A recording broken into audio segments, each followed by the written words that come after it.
I thought I was attending a wedding. I never imagined I was the bride. Clara Valenti's world shattered in a cathedral built on secrets. One moment, she stood among strangers in borrowed heels. The next, she became collateral, sold by her father to a man who didn't want a wife. He wanted revenge, and she was the down payment. This is the story of a woman who refused to disappear and a man who built his empire on rage. It's about vows spoken under threat, love forged in captivity, and the dangerous space between punishment and redemption. If you're ready to witness a marriage that began as a weapon and ended as salvation, stay until the end. Hit that like button and comment with your city so I can see how far this story travels. Now, let's begin where it all fell apart. The cathedral smelled like lilies and lies. Clara Valenti stood in the back vestibule, her fingers smoothing non-existent wrinkles from a dress she'd never seen before today. Ivory silk, hand-stitched lace, a neckline that dipped just low enough to suggest elegance without crossing into provocation. It fit perfectly, which should have been her first warning. "Stop fidgeting." Her father's voice cut through the organ prelude filtering through the heavy wooden doors. Vincent Valenti didn't look at her when he spoke. He never did anymore. Clara dropped her hands. "Whose wedding is this again?" "A business associate." His jaw worked like he was chewing glass. "Someone important." That was the second warning. Vincent Valenti dealt in commercial real estate, office parks and strip malls, not the kind of wealth that required cathedral weddings with guest lists that looked like a Fortune 500 directory. Clara had seen the cars in the parking lot. Bentleys. Maseratis.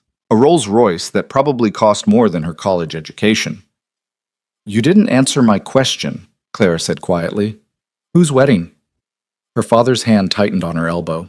Not gentle, not quite bruising. The exact pressure that said shut up and move. "Does it matter?"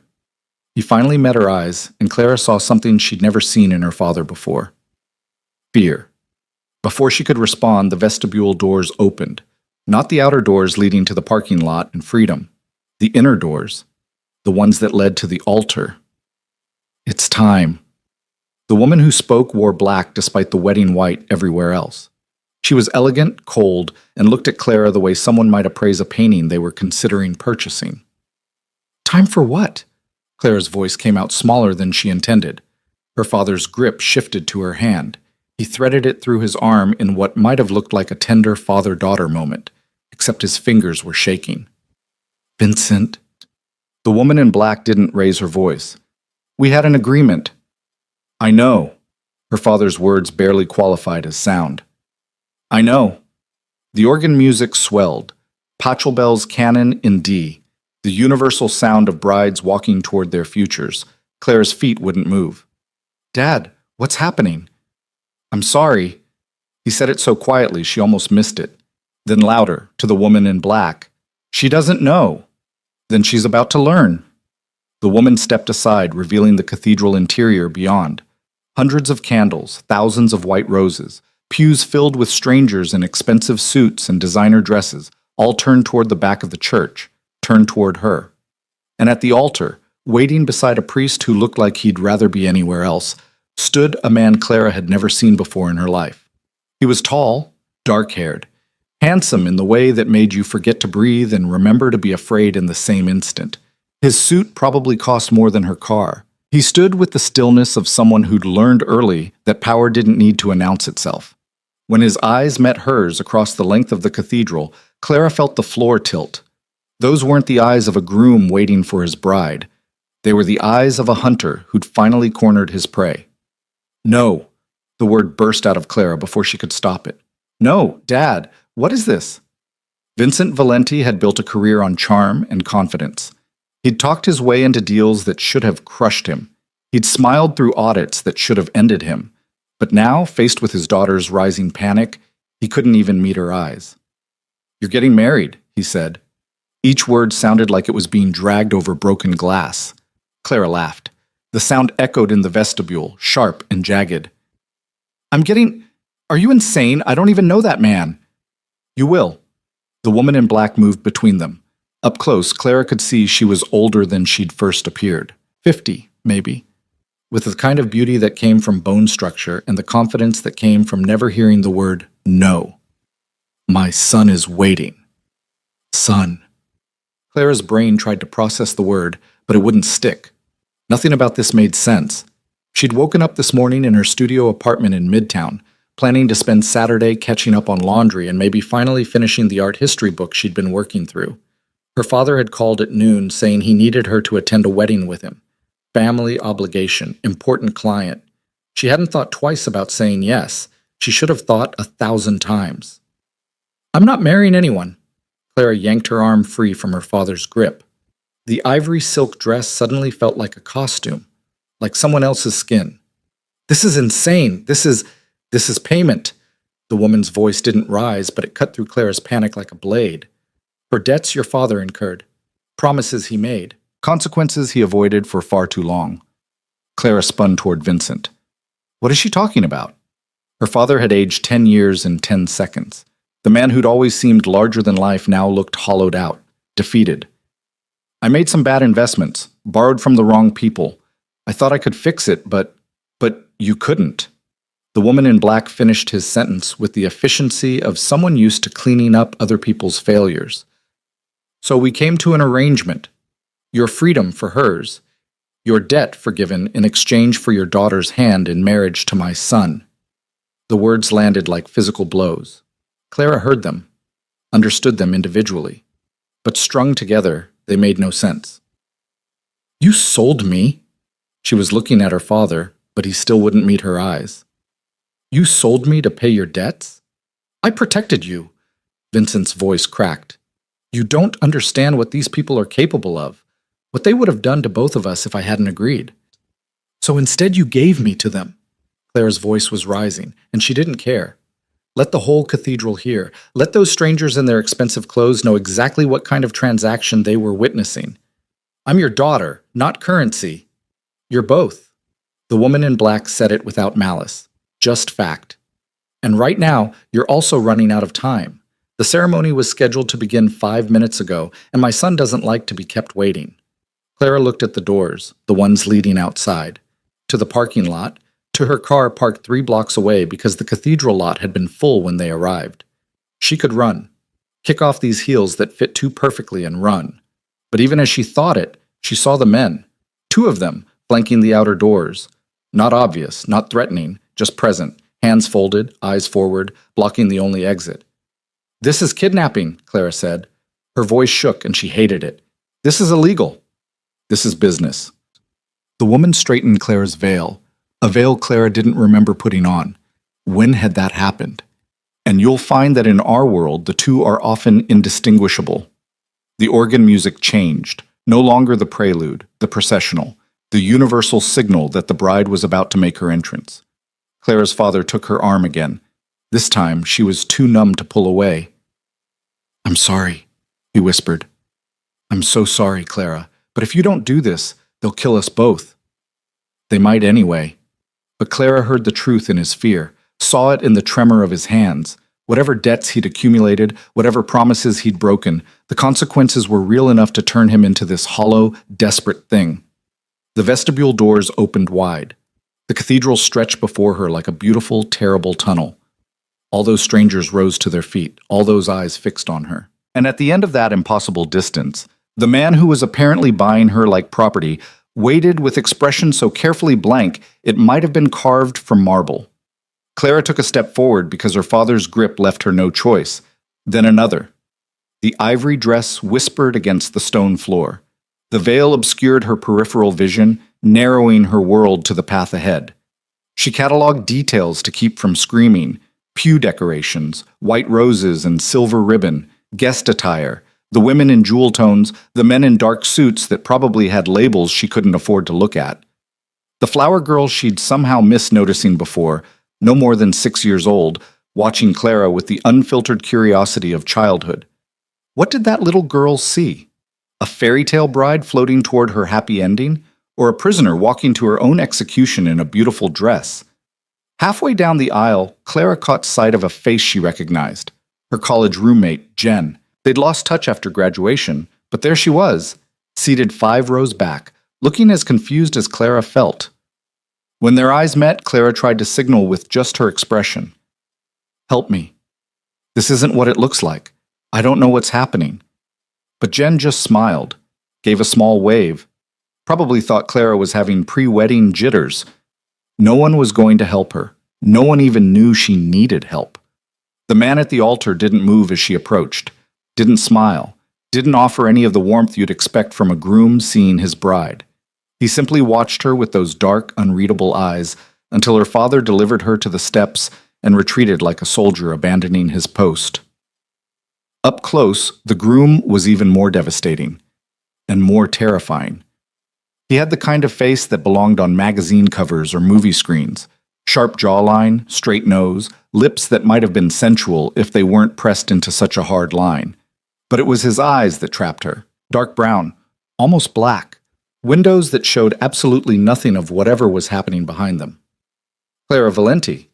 He said her name like he was confirming information on a contract. I'm Luca Moretti. She didn't respond. Couldn't. Her voice had abandoned her somewhere around the moment she realized this nightmare was real. The priest cleared his throat. He was young, nervous, clearly uncomfortable with whatever role he'd been pressured into playing. Shall we begin? Yes. Luca's voice carried the kind of authority that made the single syllable sound like a command from God himself. The ceremony proceeded like a fever dream. The priest rushed through the traditional words, dearly beloved, gathered here today, holy matrimony, like he was trying to get through them before someone came to their senses and called the whole thing off. Clara heard none of it.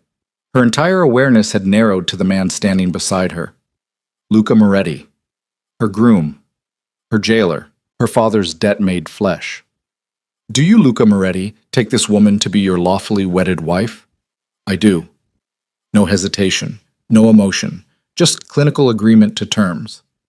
And do you, Clara Valenti, take this man to be your lawfully wedded husband? The cathedral went silent. Even the organ stopped. Every eye in the building focused on her, waiting for the words that would seal this impossible bargain. Clara looked at Luca, really looked at him.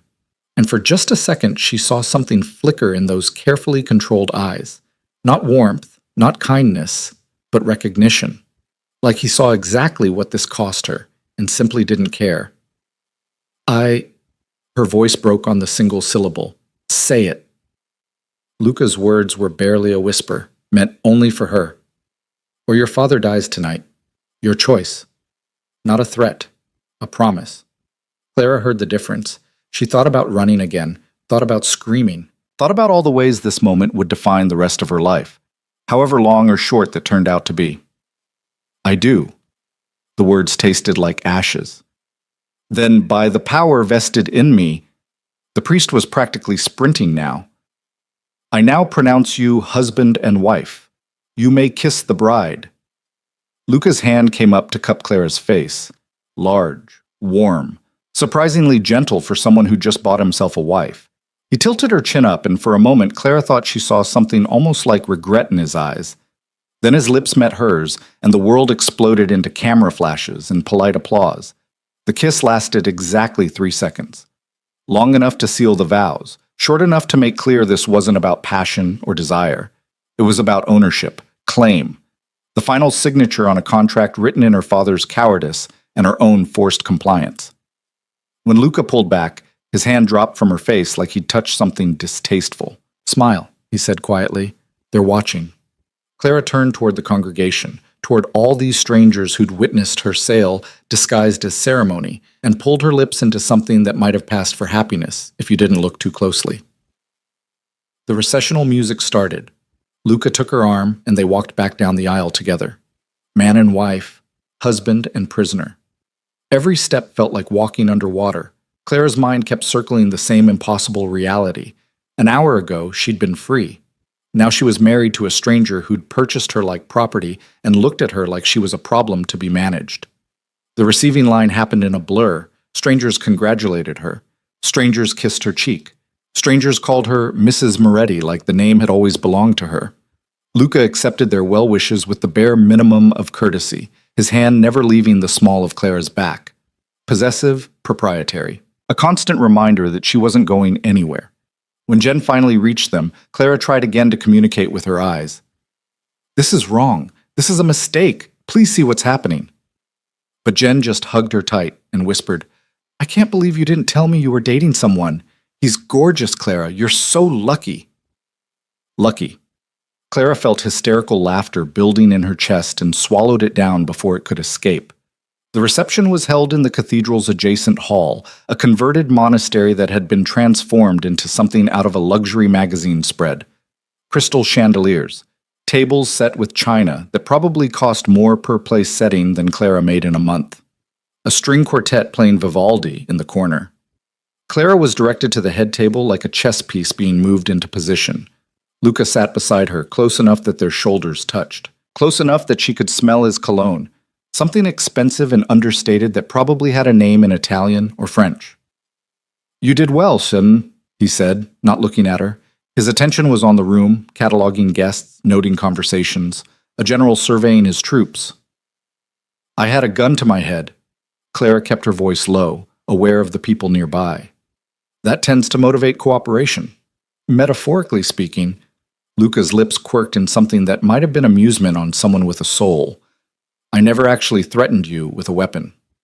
You threatened my father. I stated facts. He finally turned to look at her, and Clara fought the urge to lean back. Those eyes, they really were unnervingly dark. Your father made promises he couldn't keep, borrowed money he couldn't repay. In my world, that has consequences. So you bought his daughter? Clara's hands clenched in her lap, wrinkling the ivory silk. That seems like an extreme consequence. Steve, I offered him options. Luca reached for his wine glass, swirled the red liquid once before taking a sip. He chose this one. Because you made the alternative death. I made the alternative honest. He set the glass down with deliberate care. Your father destroyed something precious to my family. This marriage is his penance, and yours. The words hung between them like a blade. Clara tried to process them, to understand what her father could have possibly done that warranted this kind of revenge, but her mind refused to cooperate. Everything felt surreal, like she was watching this happen to someone else. What did he destroy? She asked. Luca didn't answer, just looked at her with those empty eyes and said, Eat. People are watching, and brides are supposed to look happy. The meal appeared, course after course of food Clara couldn't taste. She moved it around her plate, aware of the eyes on them, aware of Luca's mother watching from a nearby table with an expression of cool satisfaction, aware of her father seated as far from the head table as possible, drinking wine like he could drown his guilt one glass at a time. The toast started after the main course. Luca's best man, a brutally handsome man introduced as Marco, stood and raised his glass. His speech was short, polished, and completely devoid of actual sentiment. To Luca, who always gets what he wants, and to his beautiful bride, who will undoubtedly make him very happy. The way Marco emphasized happy suggested he knew exactly what kind of marriage this was, and found it amusing. Clara's hand shook as she raised her glass for the toast. The champagne tasted like bile. You're crying. Luca's voice was matter-of-fact. Stop. Clara hadn't even realized the tears were falling. She wiped at her face quickly, smearing mascara she didn't remember applying. When had someone done her makeup? The dress, the veil, the makeup. All of it prepared before she'd even known she was the bride. This had been planned down to the last detail while she'd been kept blissfully ignorant until it was too late to run. I want to leave, she whispered. Soon. Luca stood, offering her his hand. First, we dance. The string quartet transitioned smoothly into a waltz. The guests cleared the floor, forming a circle around the space where Clara and Luca would perform their first dance as husband and wife. The symbolism would have been romantic if it weren't so grotesque. Luca pulled her into position with the ease of someone who'd done this before, one hand at her waist, the other holding hers, close enough that she could feel the warmth of his body through the layers of expensive fabric between them. Follow my lead, he said. They moved across the floor in perfect synchronization. Luca was an excellent dancer, smooth, confident, leading her through the steps with absolute control. Clara followed because she had no choice, because fighting would cause a scene, because somewhere in the last few hours she'd learned that compliance was survival, and survival was all she had left. You're wondering what happens now, Luca said. They turned in a slow circle, and Clara saw the guests watching them with varying expressions. Approval, envy, calculation. After the reception, when we're alone, Clara's stomach dropped. She'd been so focused on the horror of the ceremony itself that she hadn't thought past it. But of course, this was a wedding, and weddings had wedding nights. Don't worry, Luca's voice was cold enough to freeze blood. I'm not interested in consummating this marriage. You're here to serve a purpose, Clara, not to warm my bed. She should have felt relieved. Instead, she felt the words like a slap.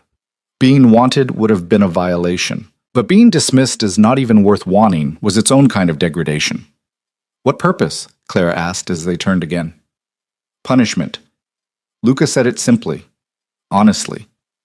You're going to live in my world, wear my name, attend my functions, play the role of devoted wife, and every day your father will see what his choices cost, what he traded for his own survival. You're using me to torture him. I'm using you to remind him. They moved through a more complex series of steps, and Clara stumbled. Luca caught her effortlessly, pulling her closer. To anyone watching, it probably looked romantic. Your father took someone from me, someone I can never get back. So I took his daughter, not to harm you, but to make sure he spends every day knowing what he lost because of what he did. Clara's mind raced. Someone Luca had lost, someone her father had taken. The pieces started clicking into place. This wasn't just about money. This was about revenge. Real, personal, all-consuming revenge. Who did my father take from you? She asked. The music swelled toward its crescendo. Luca pulled Clara into a final spin, her dress flaring out in a circle of ivory silk. When they came back together, his hand tightened on her waist. My sister, he said. He took my sister. The music ended. The guests applauded. And Clara stood in her husband's arms, finally understanding the truth. She hadn't just been sold to pay a debt. She'd been sold to become a living weapon in a war that had started long before she'd ever heard the name Moretti. Luca released her and stepped back, his expression smoothing into that blank, perfect mask he wore for the watching world.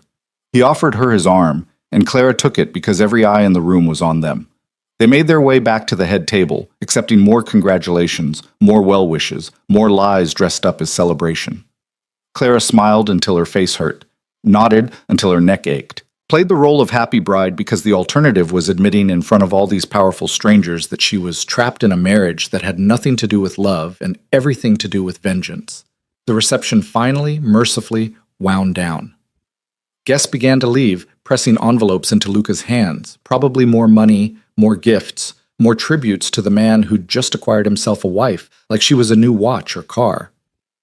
Clara's father approached the head table near the end of the night. He looked smaller than she'd ever seen him, older, broken. Clara, he started, but she held up a hand. Don't. The word came out flat, empty. Just don't. Vincent Valenti stood there for a long moment, maybe hoping she'd change her mind. Forgive him. Tell him she understood that he'd had no choice. But Clara had nothing left to give him. Not forgiveness, not understanding, not even anger. Just a vast echoing emptiness where her old life used to be. Her father left without another word. It's time to go. Luca appeared at her shoulder. The reception hall was nearly empty now, just a few staff members clearing tables and extinguishing candles. The car is waiting.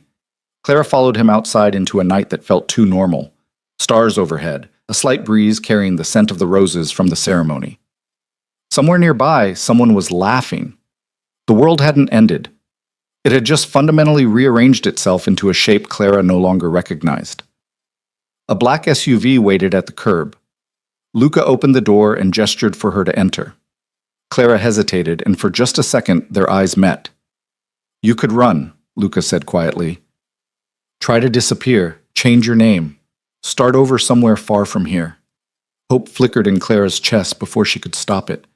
But then I'd find you, Luca continued, and I'd hurt everyone you care about. Your friends, your former roommates, the barista who knows your coffee order, everyone, until you understood that there is no escape from this. From me. From the choice your father made when he destroyed my family. The hope died as quickly as it had sparked. Clara got into the SUV, Luca slid in beside her, and the driver pulled away from the cathedral, away from the last place where Clara Valenti had existed, toward whatever came next for Clara Moretti, The woman who'd been sold, the bride who'd been bought, the weapon in a war she never asked to fight. She watched the city lights blur past the window and wondered if her father had felt like this the moment he'd made his deal with the Morettis. If he'd known, in that instant, that he was trading away something that could never be reclaimed.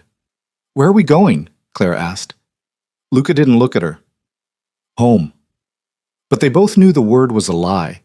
Home meant safety, warmth, belonging.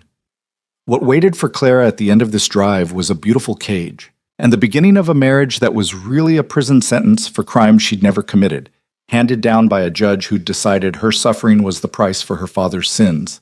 The SUV drove through the night, carrying Clara toward her new life as Mrs. Luca Moretti.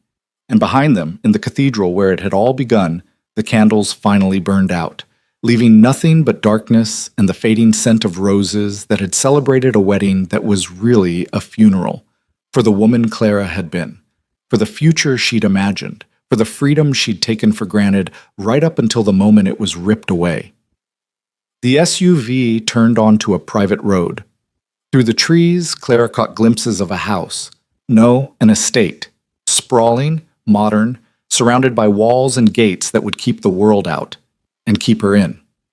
"Welcome home, Mrs. Moretti," Luca said as they pulled through the final gate.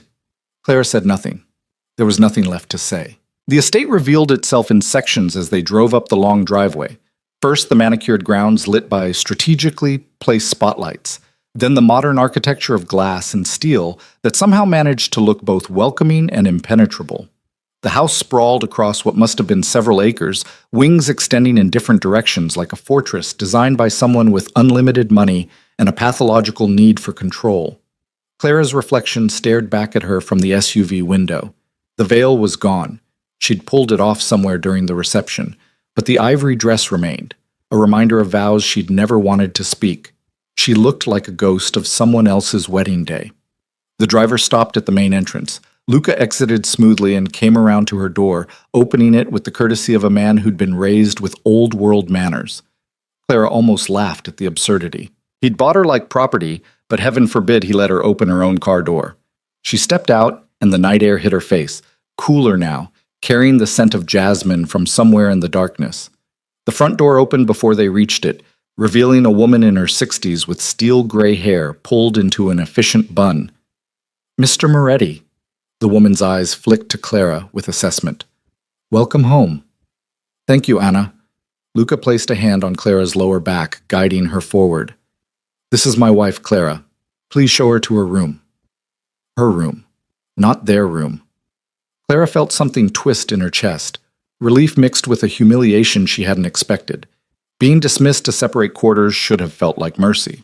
Instead, it felt like confirmation that she wasn't even worth the pretense of a real marriage. "Of course." Anna's expression remained professionally neutral. "If you'll follow me, Mrs. Moretti." The title sounded foreign. Wrong. Clara wanted to correct her, to say that her name was still Valenti, but the legal documents had already been signed. That ceremony in the cathedral had been theater, but the marriage license was real. She was Clara Moretti now, whether she wanted the name or not. The interior of the house matched the exterior, all clean lines and expensive minimalism. Hardwood floors that probably cost more than most people's annual salaries. Art on the walls that looked like it belonged in museums. Everything perfectly chosen, perfectly placed, perfectly devoid of any warmth or personality. Anna led her up a curved staircase to the second floor, down a hallway lined with closed doors. "The master suite is in the east wing," she explained, gesturing behind them. "Your rooms are here in the west wing." Rooms, plural. Anna opened a door and stepped aside. "I hope you'll find everything to your satisfaction." The space beyond was larger than Clara's entire studio apartment had been, a sitting area with a cream-colored sofa and matching chairs arranged around a fireplace. Beyond that, a bedroom with a king-sized bed dressed in white linens. Through another doorway, Clara glimpsed a bathroom with marble surfaces and a tub that could have doubled as a small pool. It was beautiful, impersonal, and completely terrifying in what it represented. "Your belongings will be delivered tomorrow," Anna continued. "Mr. Moretti arranged for everything from your apartment to be packed and brought here. You'll find appropriate clothing in the closet for tonight and tomorrow. If you need anything, there's a phone on the nightstand. Dial 0 to reach the main house line." Clara walked into the room, her heels sinking into carpet so plush it felt like walking on clouds. The closet Anna had mentioned was actually a walk-in the size of her old bedroom. Inside hung dresses, blouses, slacks, all in her size, all with the tags still attached. Someone had gone shopping for her. Someone had decided what Mrs. Luca Moretti should wear. "Who chose these?" Clara asked. "Mrs. Moretti, Luca's mother." Anna's expression flickered, almost like sympathy. "She has excellent taste." The woman who'd told Clara she was both a daughter and currency. Yes, Clara thought bitterly. Excellent taste in everything, including how to dress the woman her son had purchased for revenge. "Is there anything you need right now?" Anna asked. What Clara needed was to wake up from this nightmare. Failing that, she needed answers. "What happened to Luca's sister?" Anna's face went carefully blank. "That's not my story to tell, Mrs. Moretti. Good night." She left, closing the door softly behind her. The click of the latch sounded like a cell door locking. Clara stood in the middle of her beautiful prison and tried to breathe through the panic rising in her chest. This morning, she'd been free. Ordinary. A 26-year-old woman with a boring job in art authentication, a studio apartment she could barely afford, and absolutely no idea that her father had been living on borrowed time purchased with his daughter's future. Now she was married to a stranger who saw her as a tool for vengeance, living in a house that cost more than she'd earn in 10 lifetimes. Wearing a name that didn't belong to her. The dress suddenly felt too tight. Clara reached behind her back, fumbling for the zipper she couldn't quite reach. After 30 seconds of struggling, she gave up and simply pulled the dress over her head, not caring if she damaged it. Let Luca's mother buy another one. Let them all see exactly how much Clara cared about playing the role they'd assigned her. She left the dress in a heap on the floor and went into the bathroom. Someone had stocked it with everything she could possibly need: towels, robes, toiletries, even makeup in shades that matched her coloring. The attention to detail was suffocating. The shower was large enough for 4 people and had more settings than Clara's old car. She turned on the water as hot as she could stand and stepped under the spray, letting it wash away the makeup, the hairspray, the physical evidence of the wedding. If only it could wash away the marriage itself. She stayed under the water until her skin turned red and the heat started to fade. Then she dried off, pulled on the silk robe hanging on the back of the door, and returned to the bedroom. The clock on the nightstand read 11:47 p.m. Less than 12 hours ago, she'd been free. The thought kept circling her mind like a mantra. 12 hours. That's all it had taken to completely dismantle her life. Clara walked to the window and pulled back the curtains. The grounds stretched out below, lit by those same strategic spotlights. She could see the walls in the distance. High, topped with something that might have been decorative ironwork or might have been security measures. Probably both. A knock at the door made her jump. "Come in," she called, expecting Anna with some forgotten detail about breakfast times or house rules. Instead, Luca stood in the doorway. He changed out of his wedding suit into dark slacks and a white shirt with the sleeves rolled to his elbows. Somehow he looked even more dangerous in casual clothes. "We need to establish some ground rules," he said without preamble. Clara pulled the robe tighter around herself, suddenly aware that she was wearing nothing underneath. "Can't this wait until morning?" "No." Luca stepped into the room and closed the door behind him. The space that had seemed so large moments ago suddenly felt claustrophobic.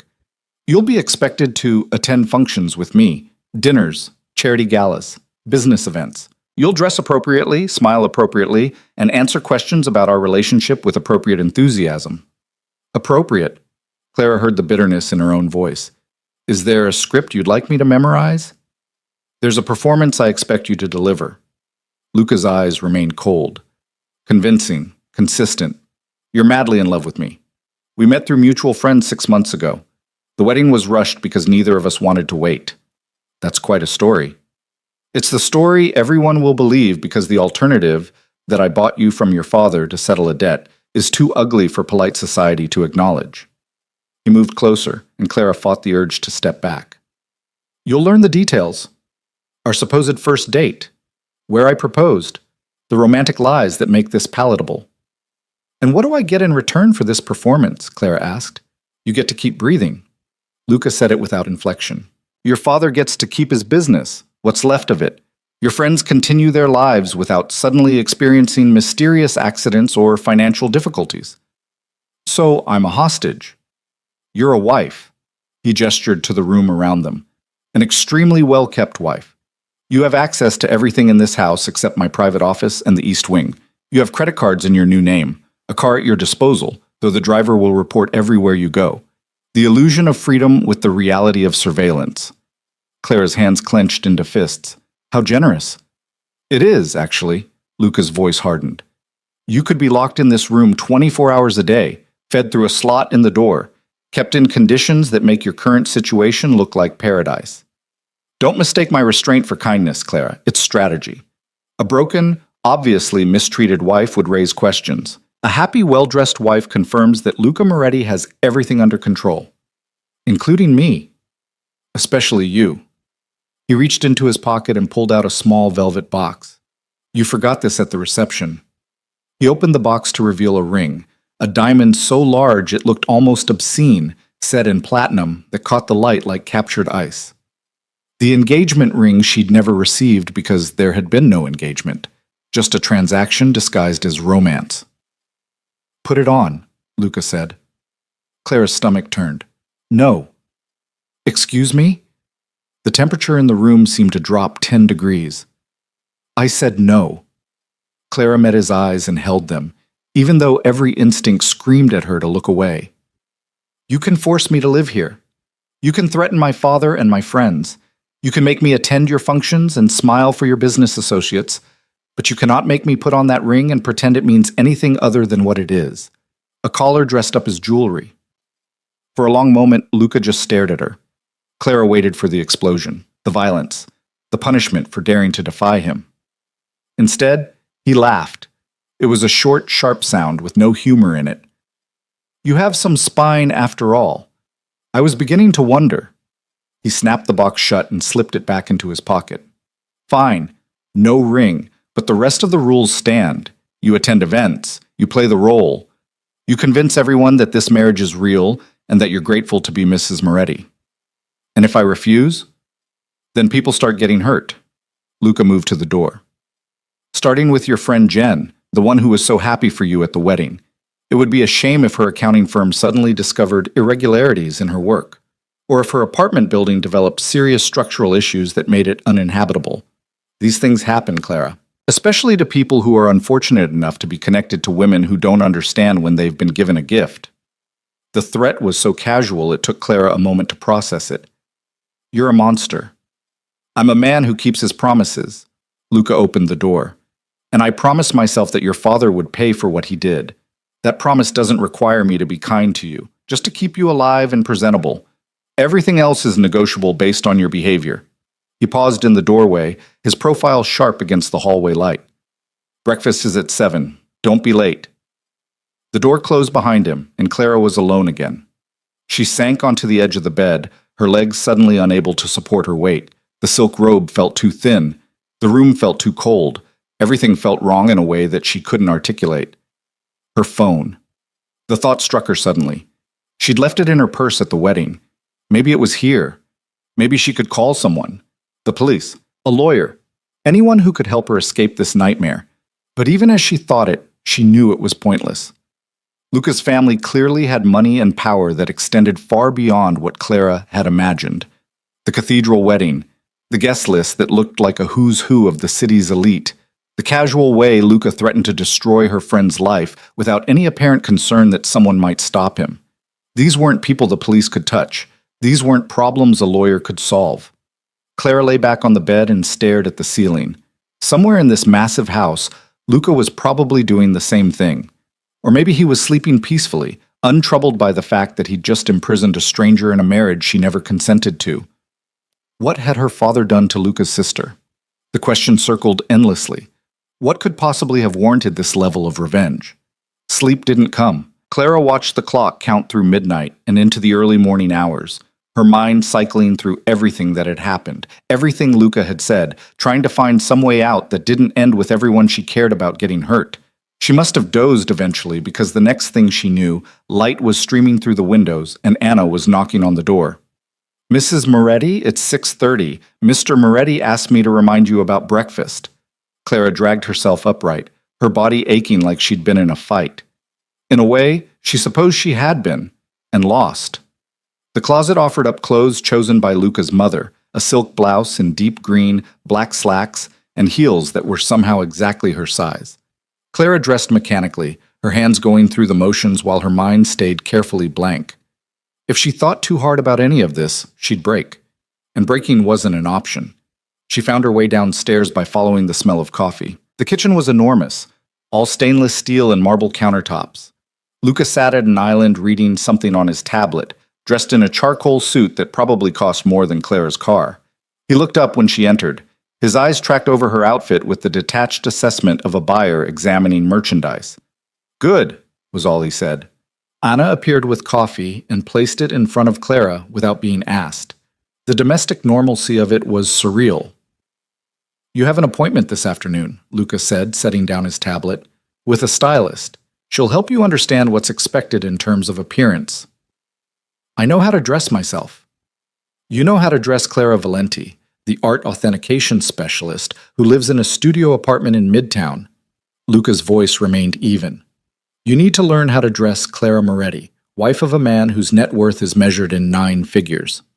The numbers made Clara's head spin. 9 figures. Hundreds of millions, maybe billions. And he'd use some fraction of that wealth to purchase her like she was a car or a piece of real estate. "What exactly is it that you do?" she asked, "to have that kind of money?" "I run my family's businesses." Luca returned his attention to his tablet. "Import-export, real estate development, venture capital, various other interests." Various other interests. Clara heard what he wasn't saying. Legal businesses used as cover for illegal ones. Money laundering, organized crime dressed up in expensive suits and corporate shells. "You're in the Mafia," she said flatly. Luca's lips curved in something that wasn't quite a smile. "That's a word people use when they want to simplify something complex. My family has connections, influence. We operate in gray areas that make conventional businessmen uncomfortable, but Mafia suggests a level of crude violence that doesn't match our operations. You bought a human being to settle a vendetta. That seems pretty crude to me." "That was personal, not business." He stood, smoothing his tie. "And it was necessary. You'll understand why eventually." "Your sister," Clara said. "What happened to her?" Luca's expression went carefully blank. For a moment, Clara thought he wouldn't answer. Then he said, "She died 3 years ago, and your father's negligence is the reason." He picked up his tablet and walked toward the door. "The stylist will be here at 2. Don't disappoint me, Clara. I'd hate for Jen to experience any unfortunate accidents because you couldn't be bothered to show up for an appointment." Then he was gone, leaving Clara alone with her coffee and the weight of his casual threat. Anna returned to clear Luca's place. "Can I get you anything else?" "Information," Clara said, "about what happened to Luca's sister." Anna's hand stilled. "That's not something I can discuss. Can't or won't." "Both." Anna met her eyes with something that might have been sympathy. "Some stories belong to the people who lived them. It's not my place to tell you what Mr. Moretti hasn't chosen to share." She left, and Clara was alone again in this beautiful, terrible house. The morning passed in a haze. Clara explored the house, finding room after room of expensive furniture and art that no one seemed to use. A library with thousands of books organized by subject and author. A home gym that looked like it belonged in a professional facility. A screening room with theater-style seating. All of it perfect and sterile and utterly lacking in anything that resembled a home. The east wing remained locked, just as Luca had said it would be. Clara stood outside the double doors for a long moment, wondering what secrets he kept behind them. At 2 o'clock precisely, the doorbell rang. Anna answered it, and a woman in her 40s swept into the house carrying several large bags and an expression of focused intensity. "You must be Clara." The woman air-kissed both of Clara's cheeks like they were old friends. "I'm Diane. Luca called me personally to help you adjust to your new circumstances. Isn't that sweet?" Sweet wasn't the word Clara would have chosen. Diane sat up in Clara's sitting room, spreading out makeup, hair tools, and what looked like an entire department store's worth of accessories. "Now, you're naturally very pretty, good bone structure, but we need to elevate you, take you from girl next door to trophy wife." "I'm not a trophy," Clara said. Diane laughed like Clara had made a joke. "Of course you are, darling. That's the point. Luca Moretti doesn't do anything halfway, and that includes his choice of wife. You need to look like you belong on his arm at events where a single piece of jewelry costs more than most people make in a year. For the next 3 hours, Diane transformed Clara. New makeup techniques that emphasized her eyes and cheekbones. A different way of styling her hair that looked effortlessly elegant, but probably required an hour of effort. Lessons on posture, on how to walk in heels that were more like architectural achievements than shoes, on the specific way to smile that suggested warmth without actually committing to any genuine emotion. "You're a quick study," Diane said approvingly. "Some women never get this. They always look like they're wearing someone else's skin. But you adapt." Because I've had practice, Clara thought. Years of watching her father pretend to be more successful than he was. Months of authenticating art for clients who needed someone to confirm their expensive purchases weren't forgeries, while never quite saying it that directly. She'd learned early how to perform whatever role the situation required. She just never thought she'd have to perform being in love with a man who saw her as a weapon. "There's an event next week," Diane said as she packed up her supplies. "A charity gala benefiting children's hospitals. Luca's family is one of the major sponsors. You'll attend with him, and everyone will be watching to see how you handle yourself." "What happens if I don't handle myself well?" Diane's smile didn't waver. "Then Luca will be disappointed. And trust me, darling, disappointing that man is not something you want to do. I've been dressing women in his circle for 15 years. The ones who understand their role and play it well, they thrive. The ones who fight against it?" She shook her head. "They don't last long." After Diane left, Clara stood in front of the full-length mirror in her closet. The woman looking back at her was polished, elegant, and completely unrecognizable. This was Clara Moretti, the trophy wife, the living reminder of Vincent Valenti's failures. She wanted to smash the mirror.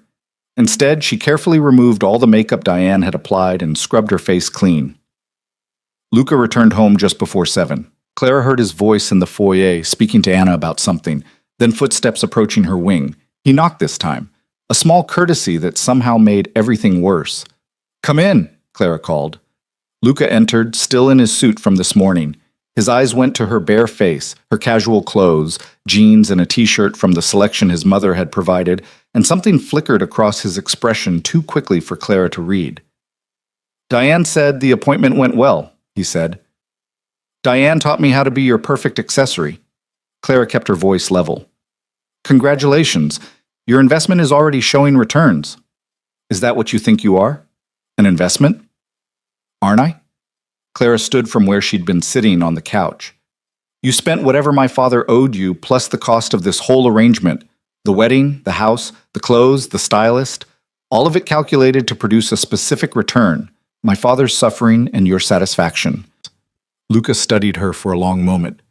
"You're smarter than I gave you credit for. And you're exactly as cruel as I thought you were." "Good." He moved closer, and Clara held her ground even though everything in her screamed to retreat. "Don't mistake me for something I'm not. Don't romanticize the situation or convince yourself that underneath I'm a good man trapped by circumstance. I'm not. I chose this, planned it, executed it, and I'll sleep perfectly well tonight knowing you're locked in this house because of choices I made." "Then why are you here?" Clara asked. "If you're so comfortable with what you've done, why do you keep coming to my room to justify yourself?" The question seemed to catch him off guard. For just a second, that careful control slipped, and Clara saw something underneath. Not regret, not quite, but maybe uncertainty, like he hadn't expected her to push back. "Dinner's in 30 minutes, he said instead of answering. "Join me." Is that a request or a command? "Does it matter?" Luca turned toward the door. "Either way, I expect you in the dining room at 7:30.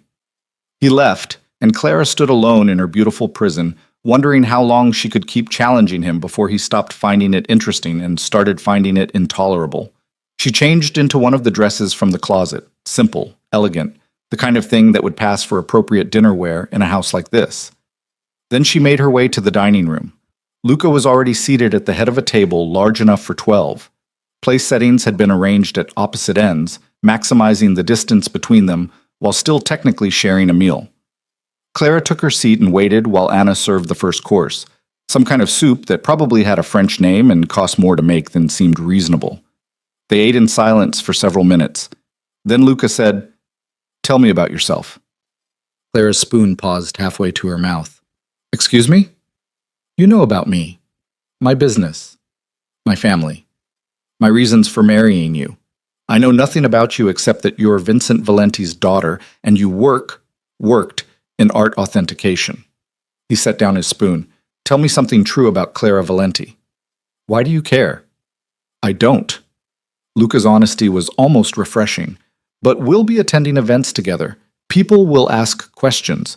I should know basic facts about my own wife." "Right. The performance." Clara took a sip of wine that probably cost more per bottle than her monthly rent used to be. "What do you want to know?" "Anything. Everything. Start talking." So Clara talked. She told him about growing up in a house where appearances mattered more than truth, about her mother leaving when she was 12 and never looking back, about putting herself through college because her father's money was always tied up in the next big deal that would save everything, about finding work authenticating art because it combined the art history she loved with the detective work that gave her purpose. Luca listened without interruption. His face revealed nothing, but his eyes tracked every word like he was filing away information for later use. When she finished, he said, "Your mother left because she figured out what your father was, what he'd become." It wasn't a question, but Clara answered anyway. "Maybe. Or maybe she just got tired of pretending everything was fine when it clearly wasn't. And yet you stayed." "I was 12. I didn't have a choice."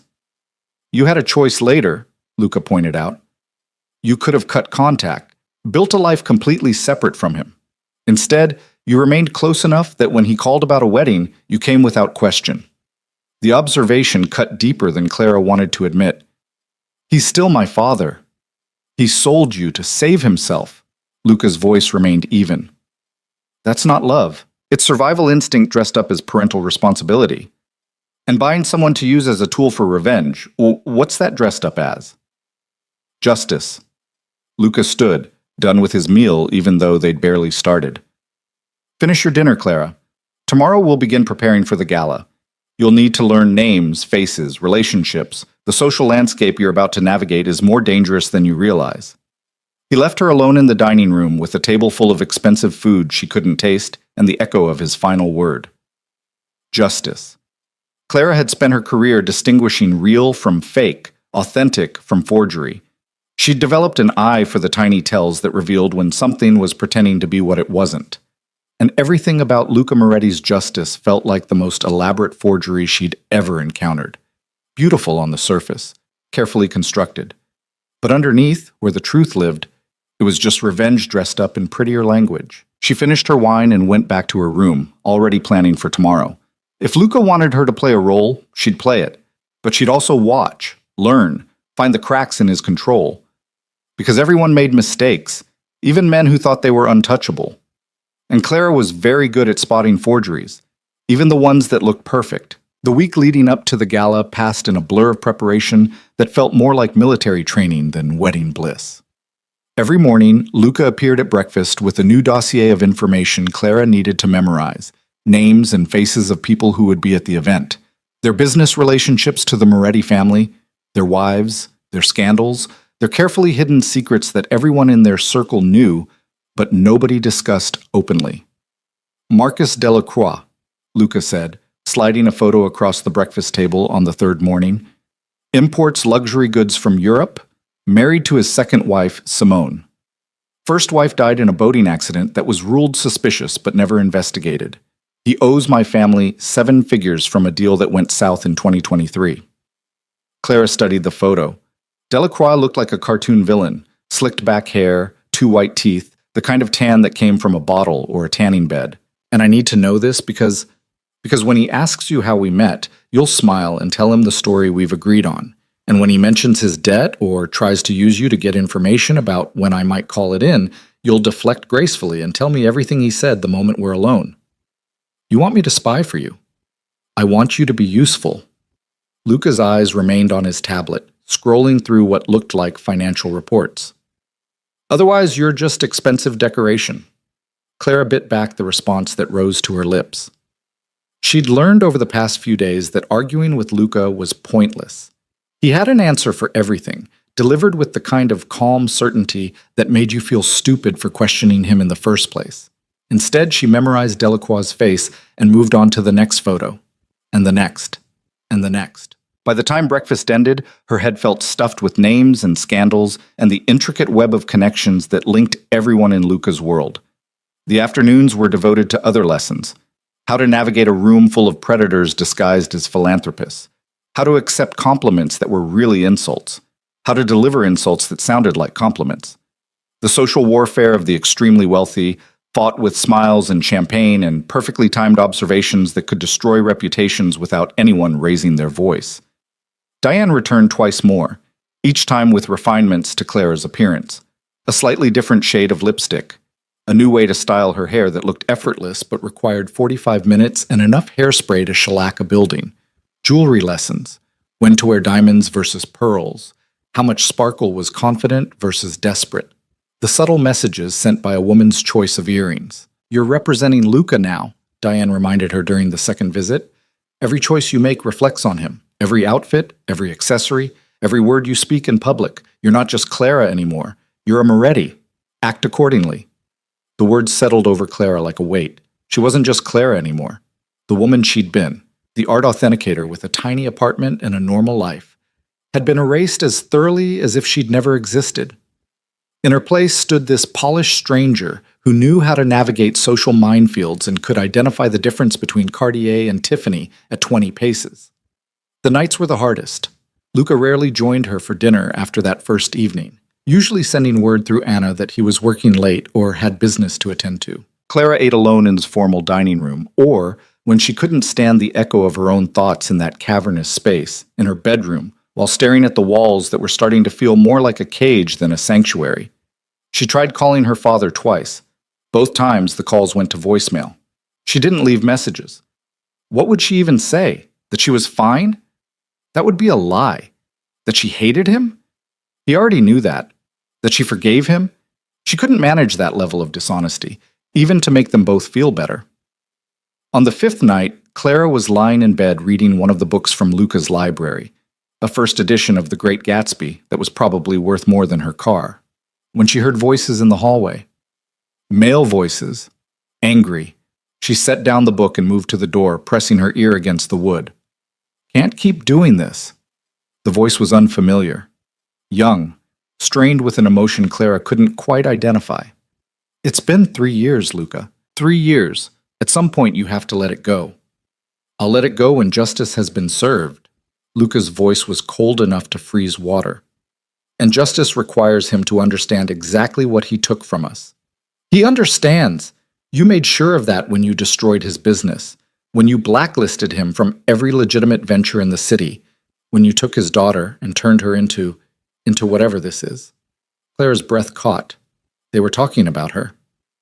"His daughter is fine," Luca said.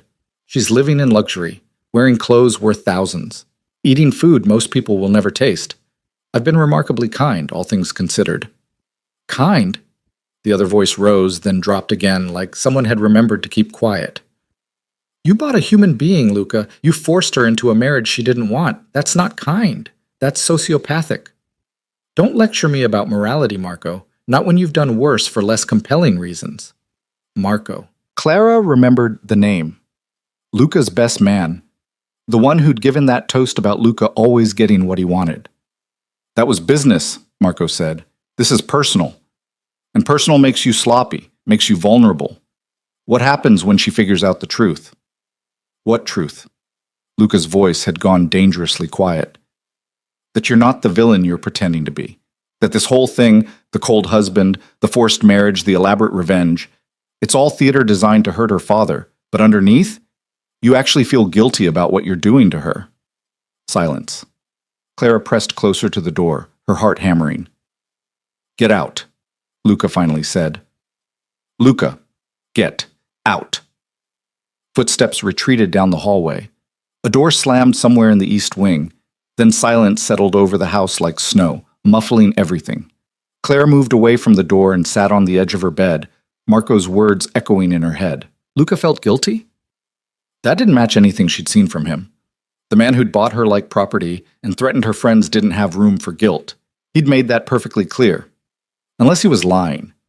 Unless the whole cold, calculating persona was exactly what Marco had said, theater designed to maintain distance while he used her to punish her father. The thought was almost more disturbing than believing he was genuinely heartless. At least a heartless man was predictable. A man pretending to be heartless while actually experiencing human emotion? That was a variable Clara hadn't accounted for. She lay back on the bed and stared at the ceiling, trying to reconcile this new information with everything she thought she knew about her husband. The morning of the gala arrived with the kind of perfect spring weather that seemed designed to mock Clara's internal state.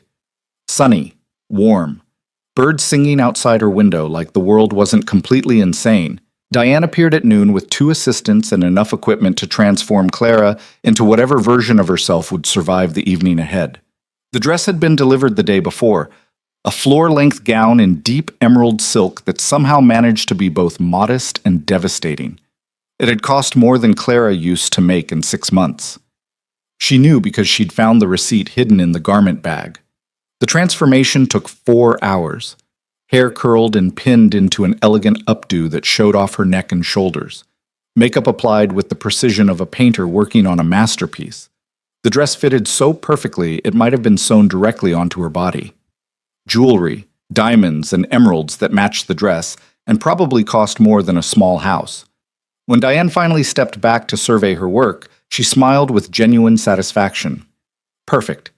You look like you were born to this. Clara looked at herself in the full-length mirror and saw a stranger. Beautiful. Polished. Completely unrecognizable as the woman who'd walked into a cathedral a week ago thinking she was attending someone else's wedding. Luca's waiting downstairs, Diane said, packing up her supplies. Don't keep him waiting. Men like that appreciate punctuality. Men like what? Clara wanted to ask. Men who bought wives? Men who built empires on gray area business dealings? Men who pretended to be heartless while feeling guilty about the people they hurt? But Diane was already leaving, her assistants trailing behind with armfuls of equipment. Clara took one last look at her reflection, squared her shoulders, and went to face whatever came next. Luca stood in the foyer wearing a tuxedo that had definitely been custom-made.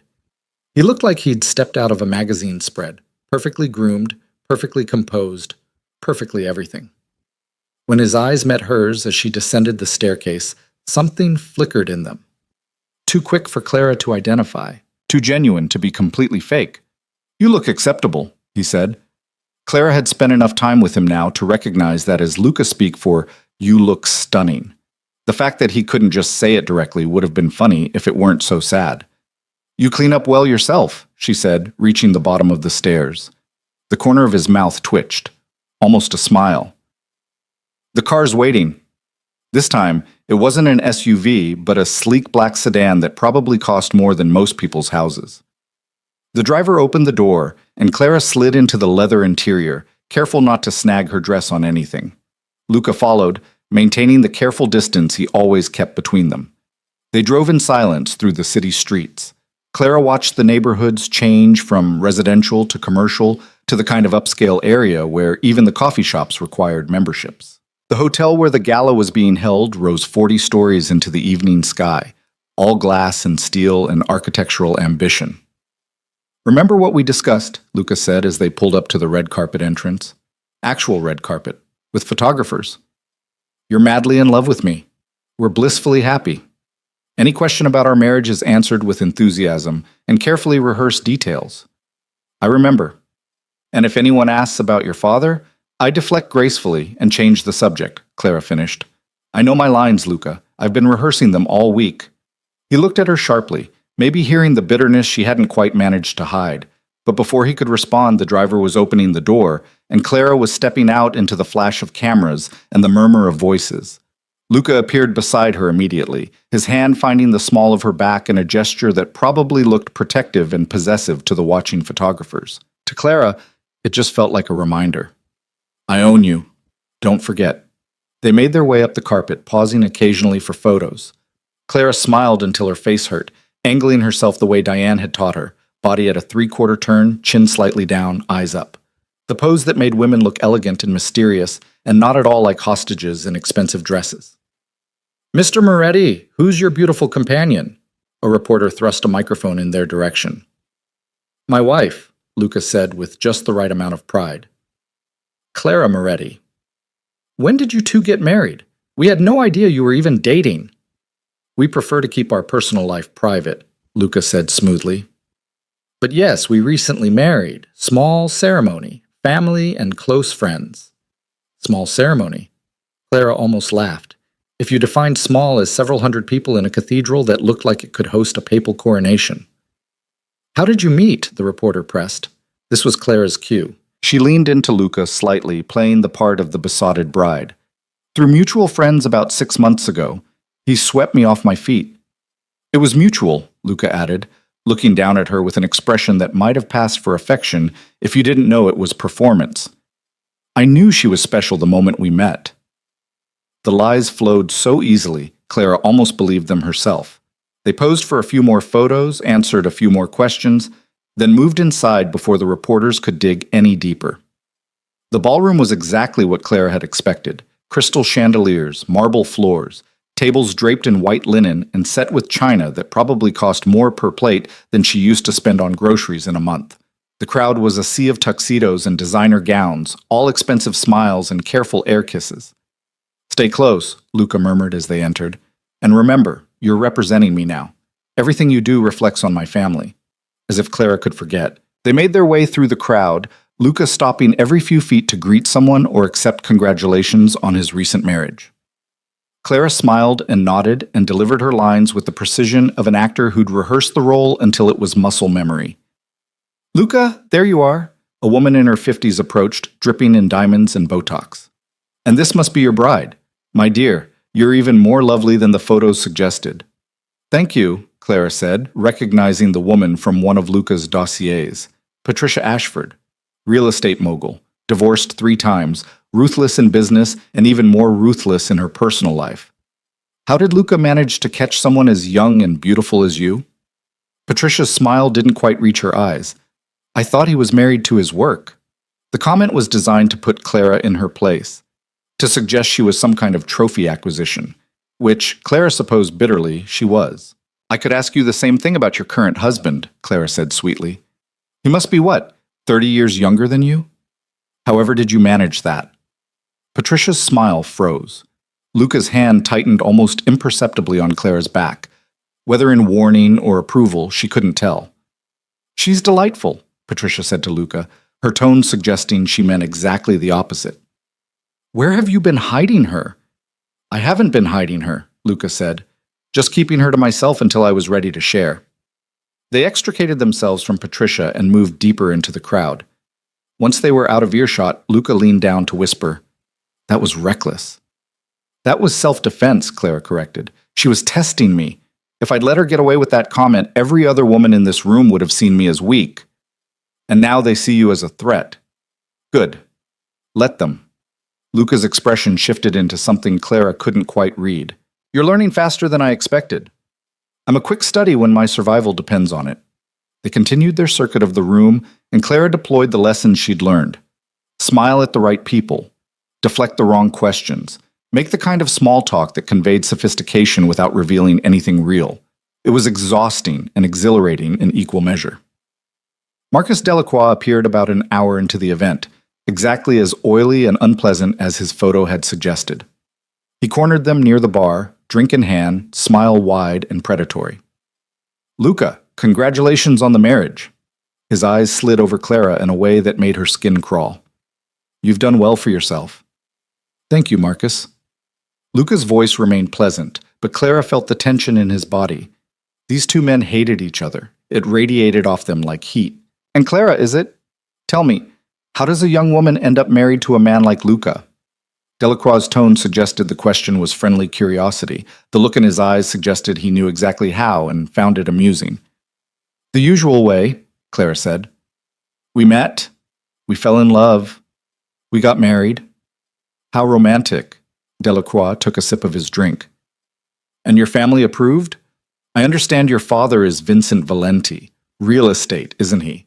Must be quite the step up for him, having his daughter marry into the Moretti family. There it was, the real question hidden beneath the polite words. Does your father-in-law owe you money, and can I use that information somehow? My father is thrilled for us, Clara said smoothly, as any parent would be when their child finds happiness. I'm sure he is. Delacroix's smile widened. Luca, we should talk sometime about that matter we discussed last year. I think I might be able to settle up sooner than anticipated.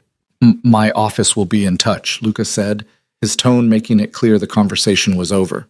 Delacroix took the hint and drifted away.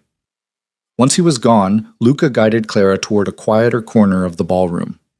Well done, he said quietly. He was fishing for information, and you gave him nothing. I told you I knew my lines. You did more than recite lines. You read him. Understood what he was really asking. That's not something that can be taught. Clara looked up at him, surprised by what sounded almost like genuine praise. I've had practice spotting liars. It was part of my job. Authenticating art requires reading people as much as reading paintings, Luca said. It wasn't a question. Every forgery starts with someone trying to convince you it's real. You learn to look for the tells, the inconsistencies, the places where the story doesn't quite add up. Something shifted in Luca's expression.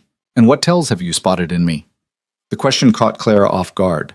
She studied him, really studied him, taking in the carefully controlled expression, the rigid posture, the way he held himself apart from everyone even when standing in a crowd. You're lonely, she said finally, surrounded by hundreds of people who want something from you, and you're completely alone. For just a second, Luca's mask slipped. Clara saw raw surprise in his eyes, followed by something that looked almost like pain. Then the walls came back up, and he was once again the untouchable man who'd bought himself a wife for revenge. You don't know anything about me, he said. I know you're pretending to be colder than you actually are, Clara said, remembering Marco's words from the hallway. I know that whatever my father did to your sister haunts you, and I know that using me to punish him makes you feel guilty, even if you'd never admit it. Luca's jaw tightened. Where is this coming from? I pay attention. It's what I do. Before Luca could respond, a commotion near the entrance drew their attention. A man had arrived, late, disheveled, and clearly drunk. He was being escorted out by security, but not before he shouted something that made half the ballroom turn to look. Luca Moretti, you think you can destroy people's lives and get away with it? You think marrying that girl erases what you did? Security hustled him out, but the damage was done. Hundreds of eyes turned toward Luca and Clara, watching to see how they'd respond. Luca's expression remained completely neutral. Ignore it, he said quietly. Smile. Act like it didn't happen. But Clara had recognized the man. Older now, broken by whatever Luca had done to him, but still recognizable from photos she'd seen in her father's office years ago. That was Thomas Chen, her father's former business partner, the man who'd been with him on the deal that had somehow resulted in the death of Luca's sister. The pieces started clicking into place. Her father hadn't acted alone. Whatever negligence had killed Luca's sister, Chen had been part of it. And Luca had already destroyed him. Probably systematically, ruthlessly, the same way he was destroying her father now. That man, Clara said quietly. He was involved too, wasn't he? In whatever happened to your sister. Luca's hand tightened on her back. This isn't the place for this conversation. When is the place? You've told me nothing. Given me no context for why my entire life was upended. I deserve to know what my father did that was so terrible it warranted this. You deserve nothing, Luca said, his voice hard.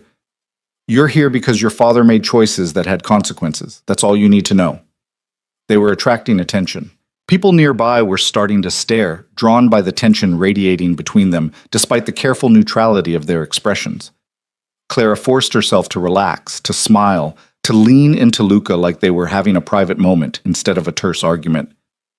Then tell me this, she said quietly. If you hate me so much, if I'm just a weapon to hurt my father, why do you look at me sometimes like you wish things were different? Luca went very still.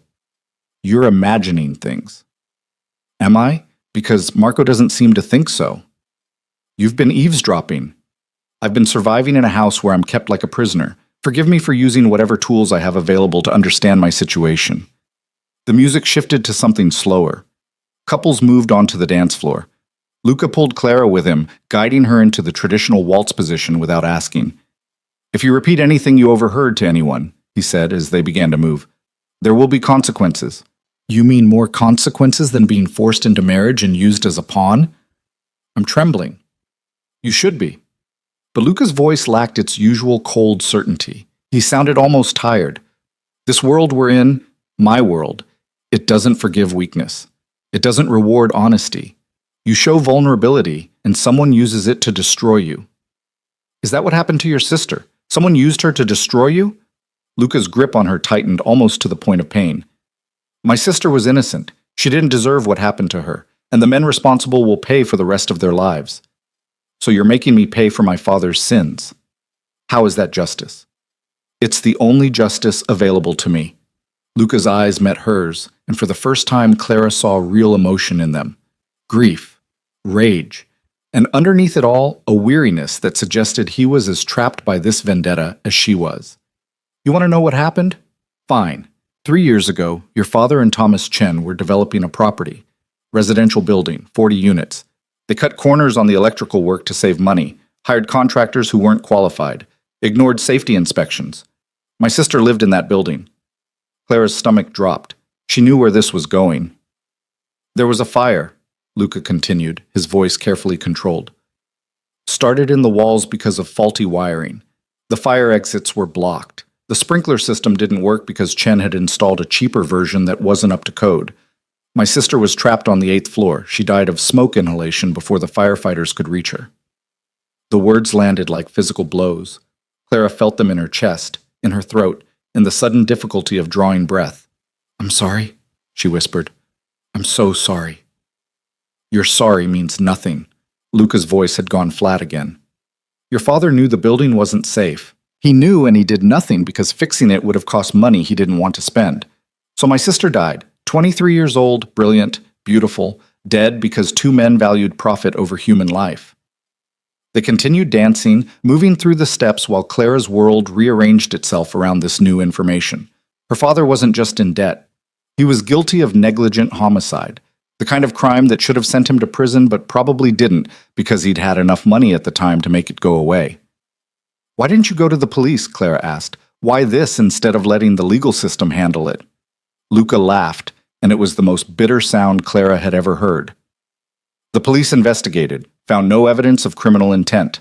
Your father and Chen settled with the other families who lost people in that fire, paid them off, made it all disappear behind non-disclosure agreements and legal settlements. The legal system failed, so I created my own justice. By destroying Chen and my father. By taking me. By making sure they understand loss the way I understand it. Chen lost everything, his business, his reputation, his family. Your father is losing his business piece by piece. And you? Luca pulled her closer, and Clara could see the grief raw and open in his eyes. You're the reminder that keeps him suffering. Every time he sees you with me, he knows what he traded away. His daughter's freedom for his own survival. That's the price of his choices. The music swelled toward its conclusion. Luca spun Clara in a final turn, and she felt tears burning in her eyes. Not for herself. For the young woman who'd died because people like her father valued money over safety. For Luca, trapped in a grief so profound he'd turned himself into a monster to cope with it. For all of them, locked in this cycle of pain and revenge that would never actually bring back what had been lost. The song ended. Applause rippled through the ballroom. Luca released her and stepped back, his expression smoothing back into that neutral mask. Now you know, he said. Does it change anything? Clara looked at him, really looked at him, and saw the truth he'd been hiding behind all the coldness and control. He was broken, shattered by loss and held together only by rage and the promise of revenge. Using her to hurt her father was the only thing giving him purpose. It changes everything, she said quietly. And nothing, you're right to be angry, to want justice, but using me won't bring her back. It won't make you feel better. It'll just create more pain. Good, Luca said. Pain is all I have left of her, and I'll make sure your father feels every bit of it. He walked away, leaving Clara standing alone on the edge of the dance floor in her beautiful dress, finally understanding the full scope of the nightmare she'd been sold into. This wasn't just about money or power or even revenge in any simple sense. This was about a brother's grief turned into a weapon. And Clara was that weapon, whether she wanted to be or not. She made it through the rest of the evening on autopilot, smiling and nodding and playing her role while her mind spun through everything Luca had revealed. The drive home passed in silence. Luca stared out his window. Clara stared out hers. The space between them felt vast and unbridgeable. When they arrived at the estate, Luca disappeared into the east wing without a word. Clara went to her own rooms, carefully removing the expensive dress and jewelry, washing off the makeup, taking down her hair. In the mirror, she looked like herself again. Not Clara Moretti, the trophy wife. Just Clara. The woman whose father had caused someone's death and never paid for it. The woman who was now paying for it instead. She lay in bed staring at the ceiling and thought about Luca's sister, 23 years old, the same age Clara had been when she'd finally felt like her life was coming together. What had she been like? What dreams had died with her in that fire? What kind of person left behind a brother who loved her enough to destroy himself seeking revenge? And what kind of woman was Clara becoming, trapped between understanding why Luca wanted vengeance and knowing that she was the instrument of it? The questions had no answers, just like there was no escape from the beautiful cage she lived in, or the marriage that was really a prison sentence. Clara closed her eyes and tried to sleep, but all she could see was fire and smoke, and a young woman who died because people like Clara's father had cared more about money than lives.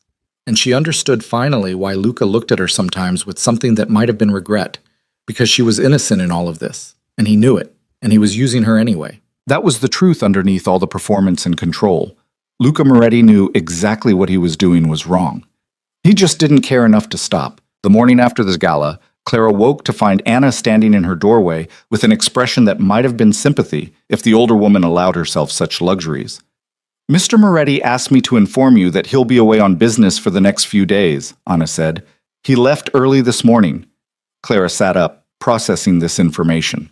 After everything that had been revealed last night, Luca had simply disappeared. No explanation, no conversation, just gone. Did he say where he was going? "He doesn't share his itinerary with me, Mrs. Moretti." Anna set down a breakfast tray that Clara hadn't asked for. "Is there anything you need while he's away?" What Clara needed was answers, context, some kind of roadmap for navigating a situation that grew more complicated every day. But Anna couldn't provide any of those things. "No, thank you," Clara said. After Anna left, Clara picked at the breakfast without tasting it. Her mind kept circling back to the previous night. The fire, Luca's sister, her father's negligence. The weight of that knowledge sat in her chest like a stone, making it hard to breathe. She'd been angry at her father for selling her, furious at being used as payment for his debts. But this was different. This was understanding that she was paying for something far worse than financial irresponsibility. Her father had killed someone through his greed and carelessness. And Clara was the price he was being charged. The irony wasn't lost on her. She'd spent her career authenticating art, determining what was real and what was fake. Now she was living a lie, pretending to be a happily married woman while serving as a tool for revenge. The forgery she couldn't escape was her own life. Clara spent the day exploring parts of the estate she'd avoided before. The grounds were extensive, gardens that looked professionally maintained, a pool she hadn't known existed, a tennis court that probably hadn't been used in years. All of it beautiful and empty and utterly wasted on a man who apparently never took time to enjoy any of it. She found herself standing outside the east wing again. The locked doors. Luca's private space. The one place in this entire house she wasn't allowed to enter. Clara tried the handle, knowing it would be locked, but needing to confirm it anyway. It didn't budge. "He keeps that wing secured," a voice said behind her. Clara spun around to find Marco standing there, Luca's best man, the one who'd argued with him in the hallway about guilt and vulnerability. "I didn't hear you come in," Clara said. "I have a key." Marco held it up, then tucked it back into his pocket. "Luca asked me to check on something while he's gone. Didn't expect to find you trying to break into his private quarters." "I wasn't breaking in, just checking." "Checking what? Whether he trusts you enough to leave it unlocked?" Marco's expression was sympathetic but honest. "He doesn't, and won't. That wing is where he keeps everything that matters to him." Clara studied Marco. He was younger than Luca, maybe early 30s, with the kind of easy confidence that suggested he'd been born into this world of wealth and power rather than fighting his way into it. His dark eyes held intelligence and something else. Concern, maybe. "You're his best friend," Clara said. "I'm his cousin. Best friend is probably too strong." Luca doesn't really do friendship, but you care about him. Unfortunately, Marco leaned against the wall, crossing his arms. Look, I know what he's doing to you. I know it's wrong. I've told him as much. But Luca doesn't listen to anyone when he's in revenge mode. How long has he been in revenge mode? 3 years, since the fire. Marco's expression darkened. Sophia, that was his sister. She was everything to him. Their parents died when Luca was 22 and she was 16. He raised her, put her through college, watched her build a life. When she died because of your father's negligence, something in him broke. He became obsessed with making the people responsible pay. Clara wrapped her arms around herself, suddenly cold despite the warmth of the house. He told me about the fire last night, about what my father did. Then you understand why he can't let it go. Understanding doesn't make it right. I didn't kill his sister. I didn't even know about the building or the fire until yesterday. But I'm the one being punished. You're the leverage, Marco corrected gently. Luca's version of justice requires your father to suffer the way he's suffered. And what makes a parent suffer more than seeing their child trapped in a situation they can't escape? Except my father doesn't care enough about me for this to work the way Luca thinks it will. The words came out more bitter than Clara intended. He sold me to save himself. That's not love. That's cowardice. Marco was quiet for a moment. Then he said, Your father has called this house 17 times in the past week. Anna's been instructed not to put him through. He shows up at Luca's office building every day and is turned away by security. Whatever else he is, he's not indifferent to what's happening to you. The information hit Clara like a physical blow. Her father was trying to reach her?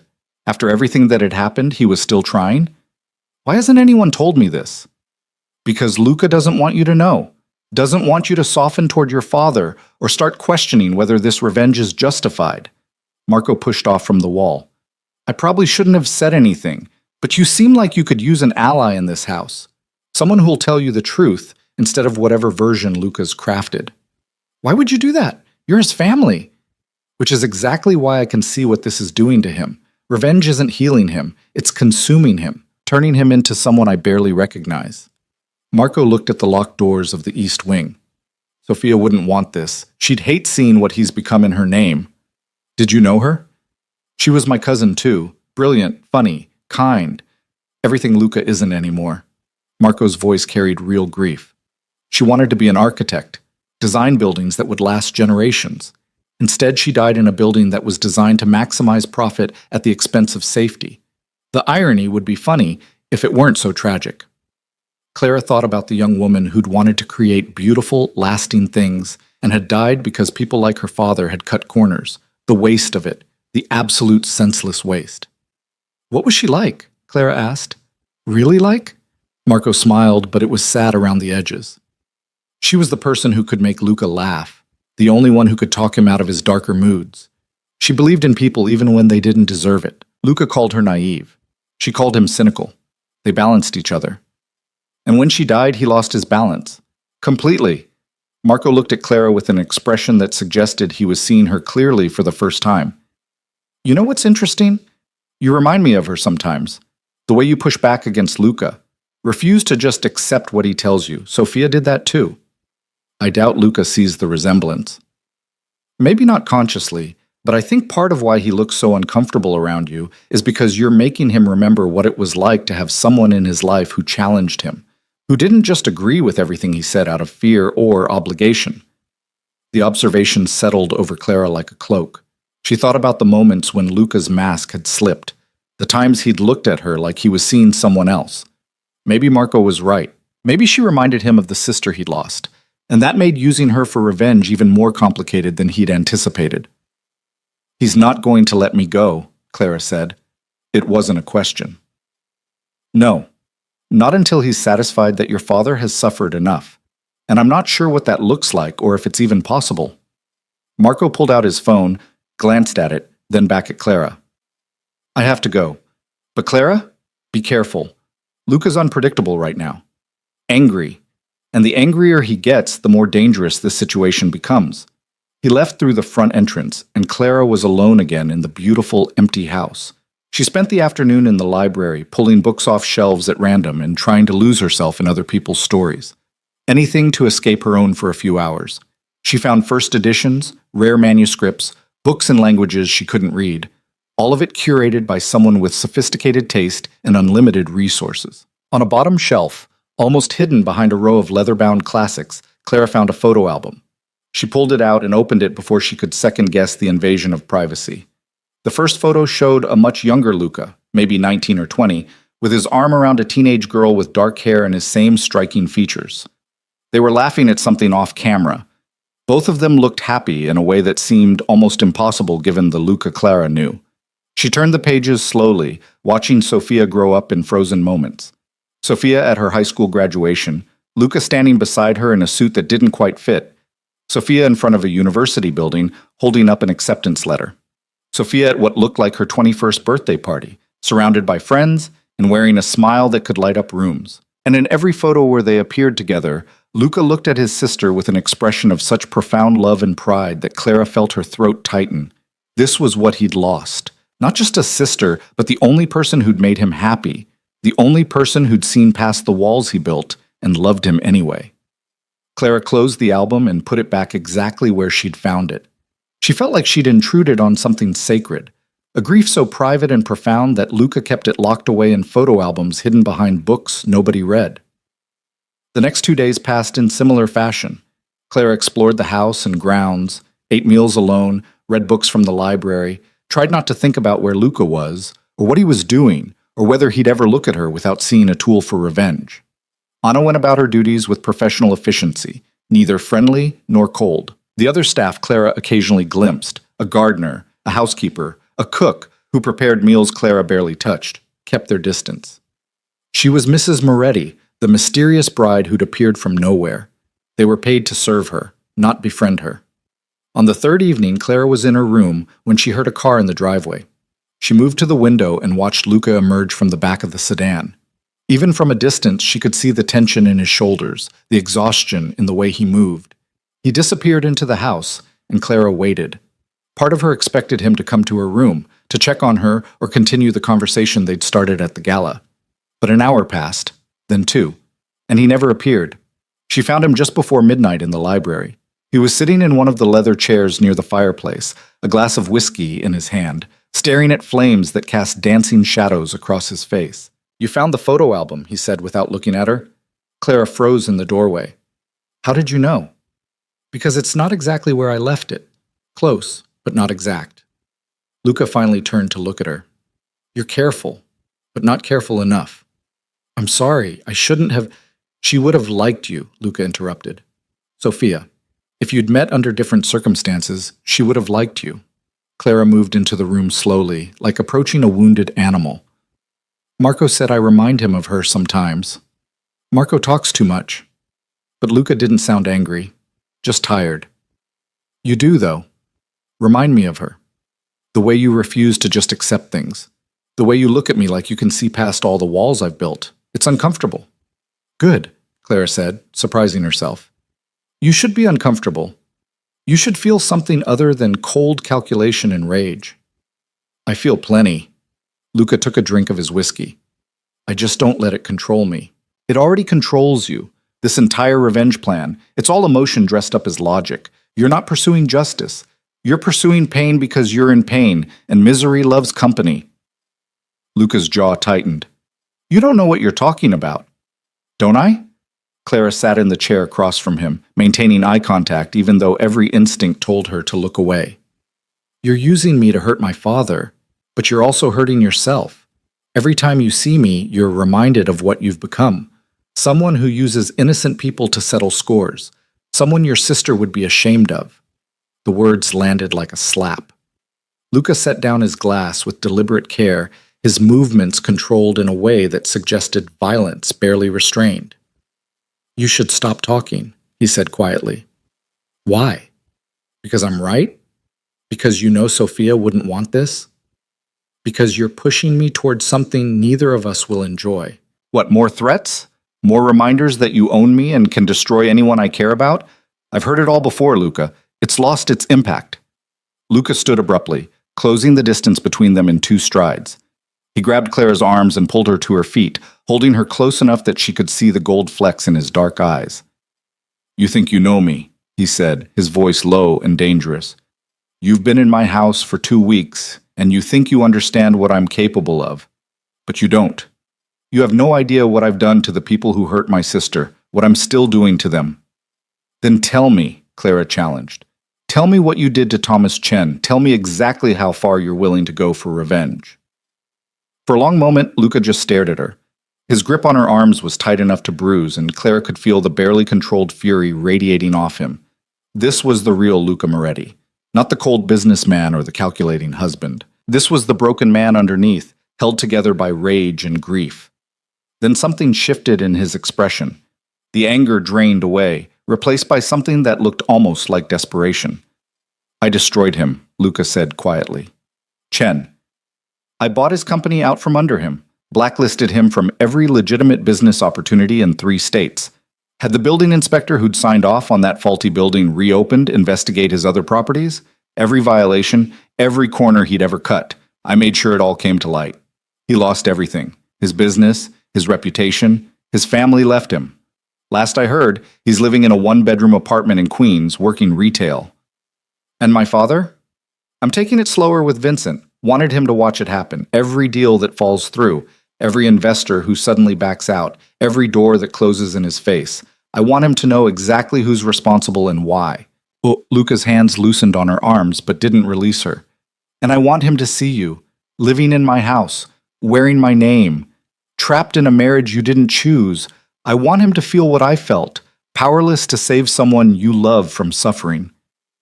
Claire's heart was pounding, but she forced herself to stay calm, to think through what he was really saying. Except my father doesn't love me the way you loved Sophia, she said. He sold me, traded my freedom for his survival. Whatever guilt he feels, it's not the kind of agony you're hoping for. Maybe not yet. Luca finally released her and stepped back. But it will be. When he realizes what kind of life you're living.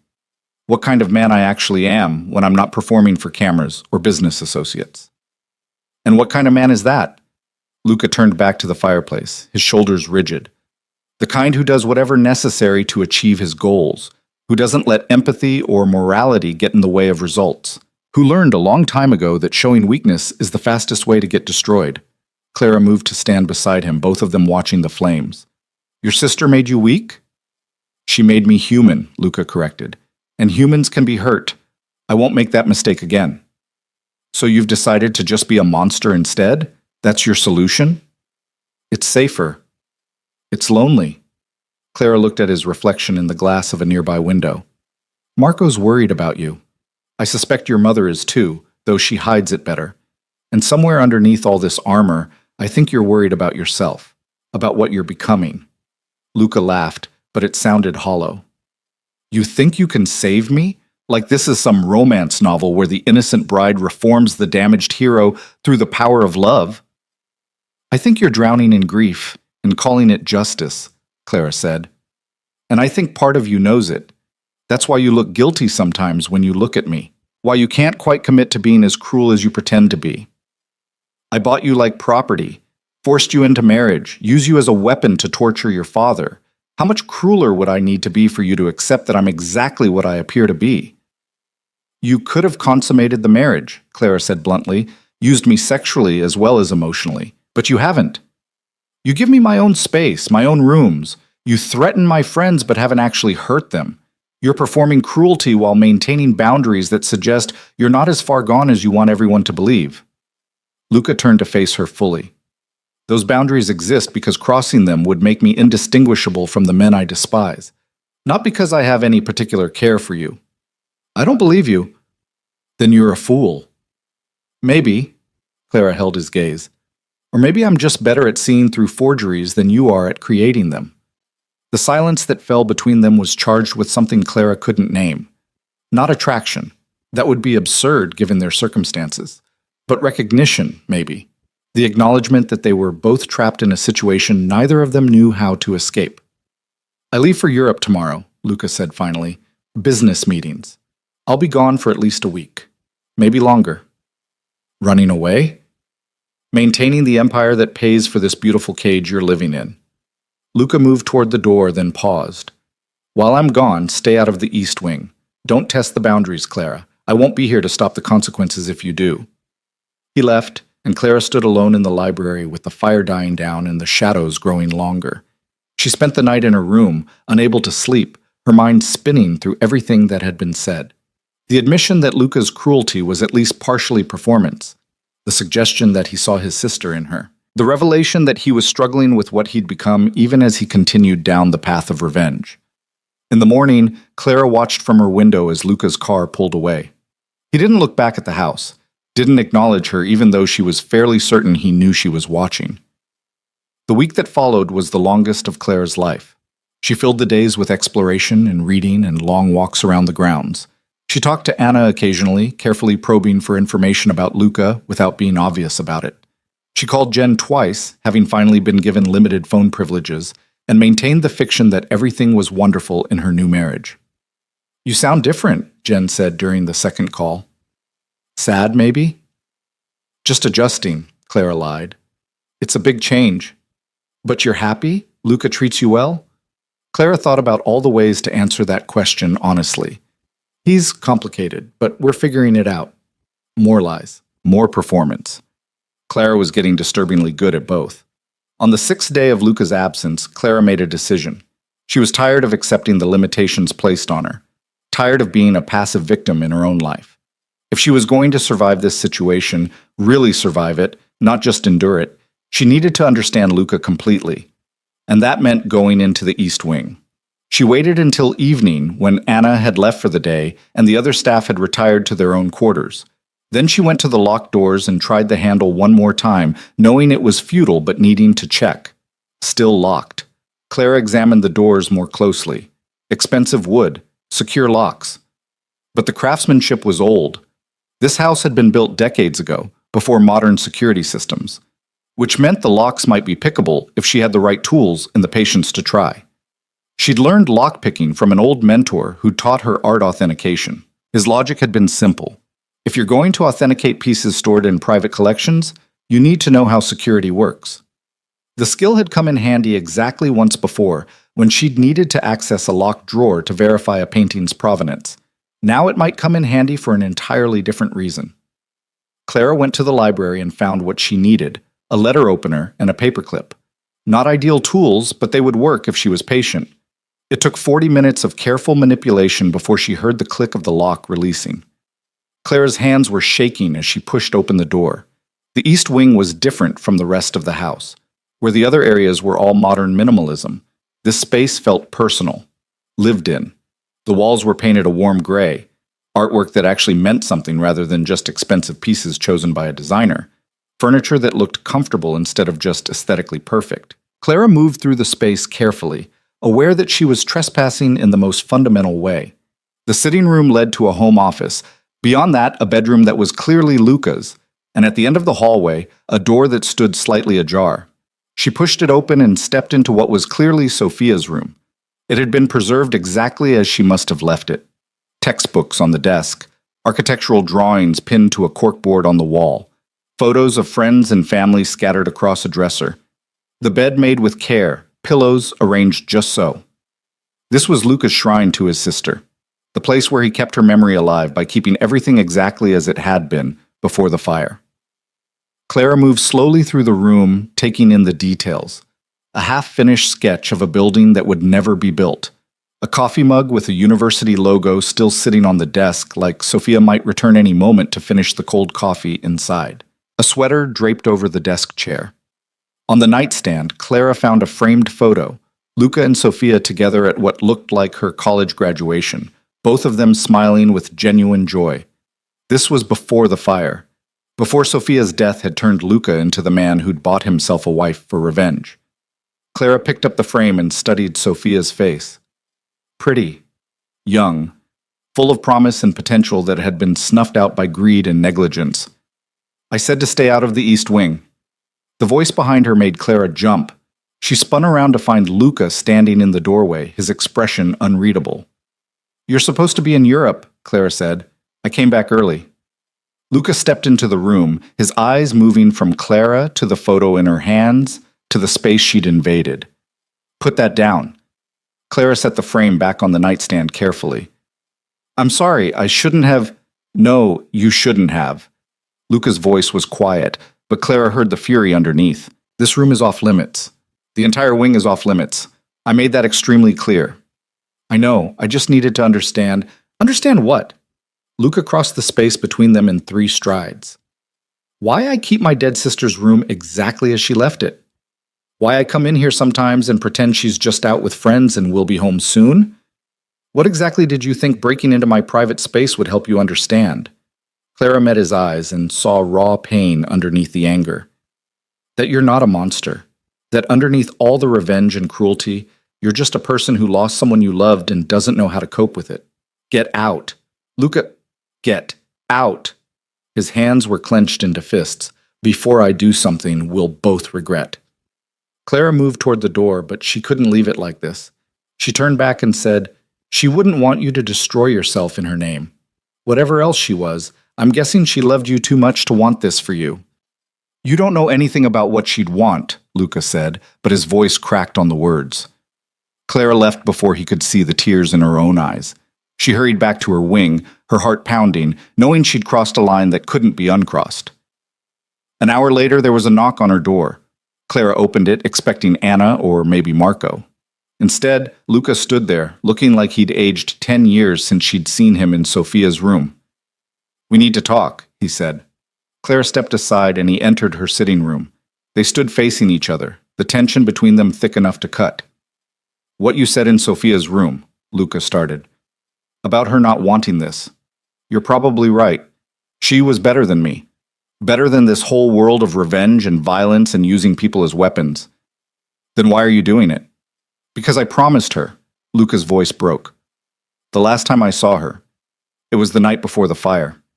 We had dinner. She told me about a new project she was working on, a community center in a low-income neighborhood. She was so excited about it. Making a difference, she said. Building something that would last.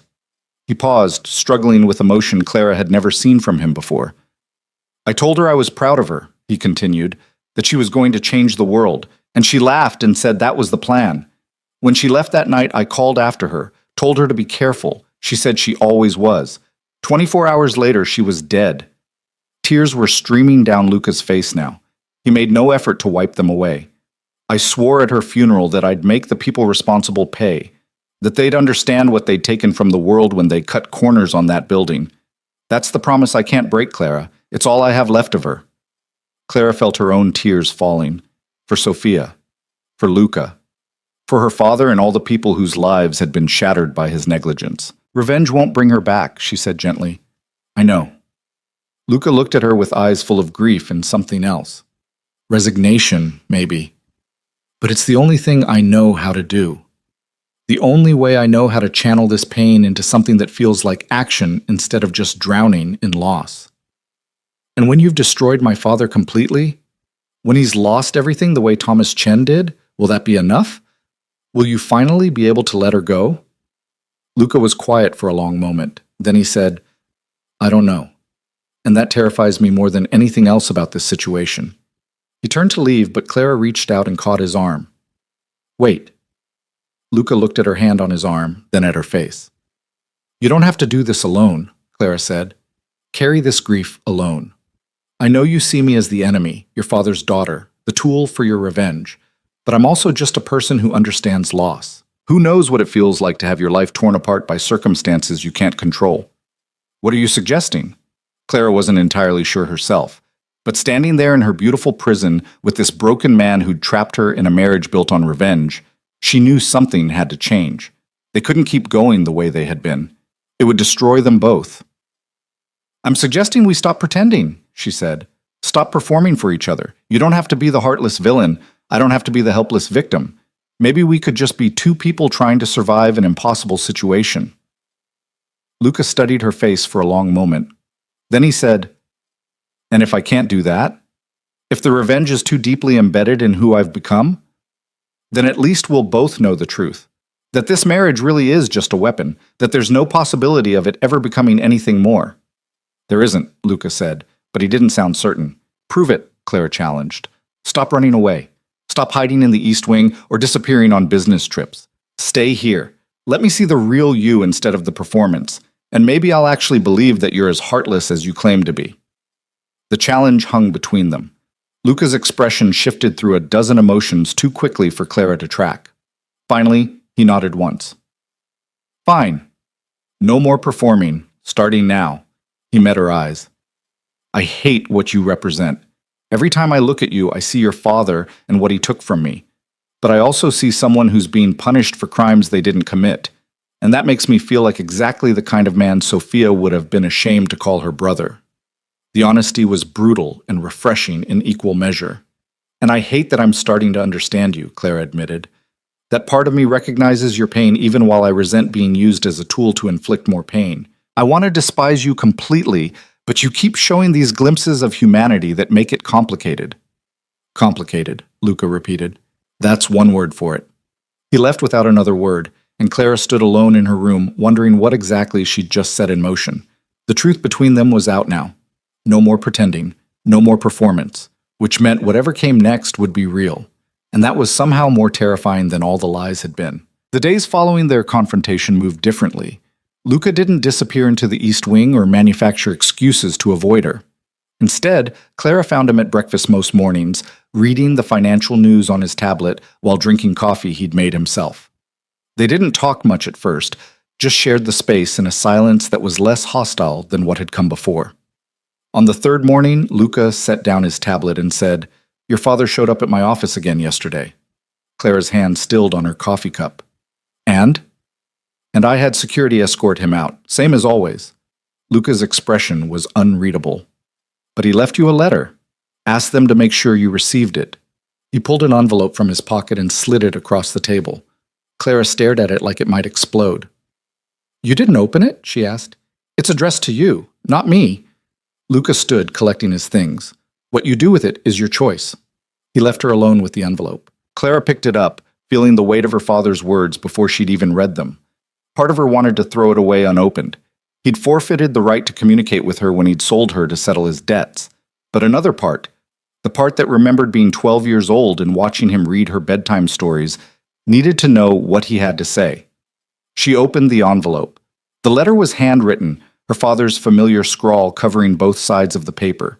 Clara read it twice, her emotions shifting from anger to grief to something she couldn't quite name. He'd written about the building, about the choices he and Chen had made, about knowing the electrical work wasn't up to code but convincing himself it would be fine, that buildings cut corners all the time and nothing bad ever happened. He'd written about the night of the fire, watching the news coverage and realizing his negligence had killed people, about the settlements he'd paid to make the lawsuits go away, about living with guilt that ate at him every single day.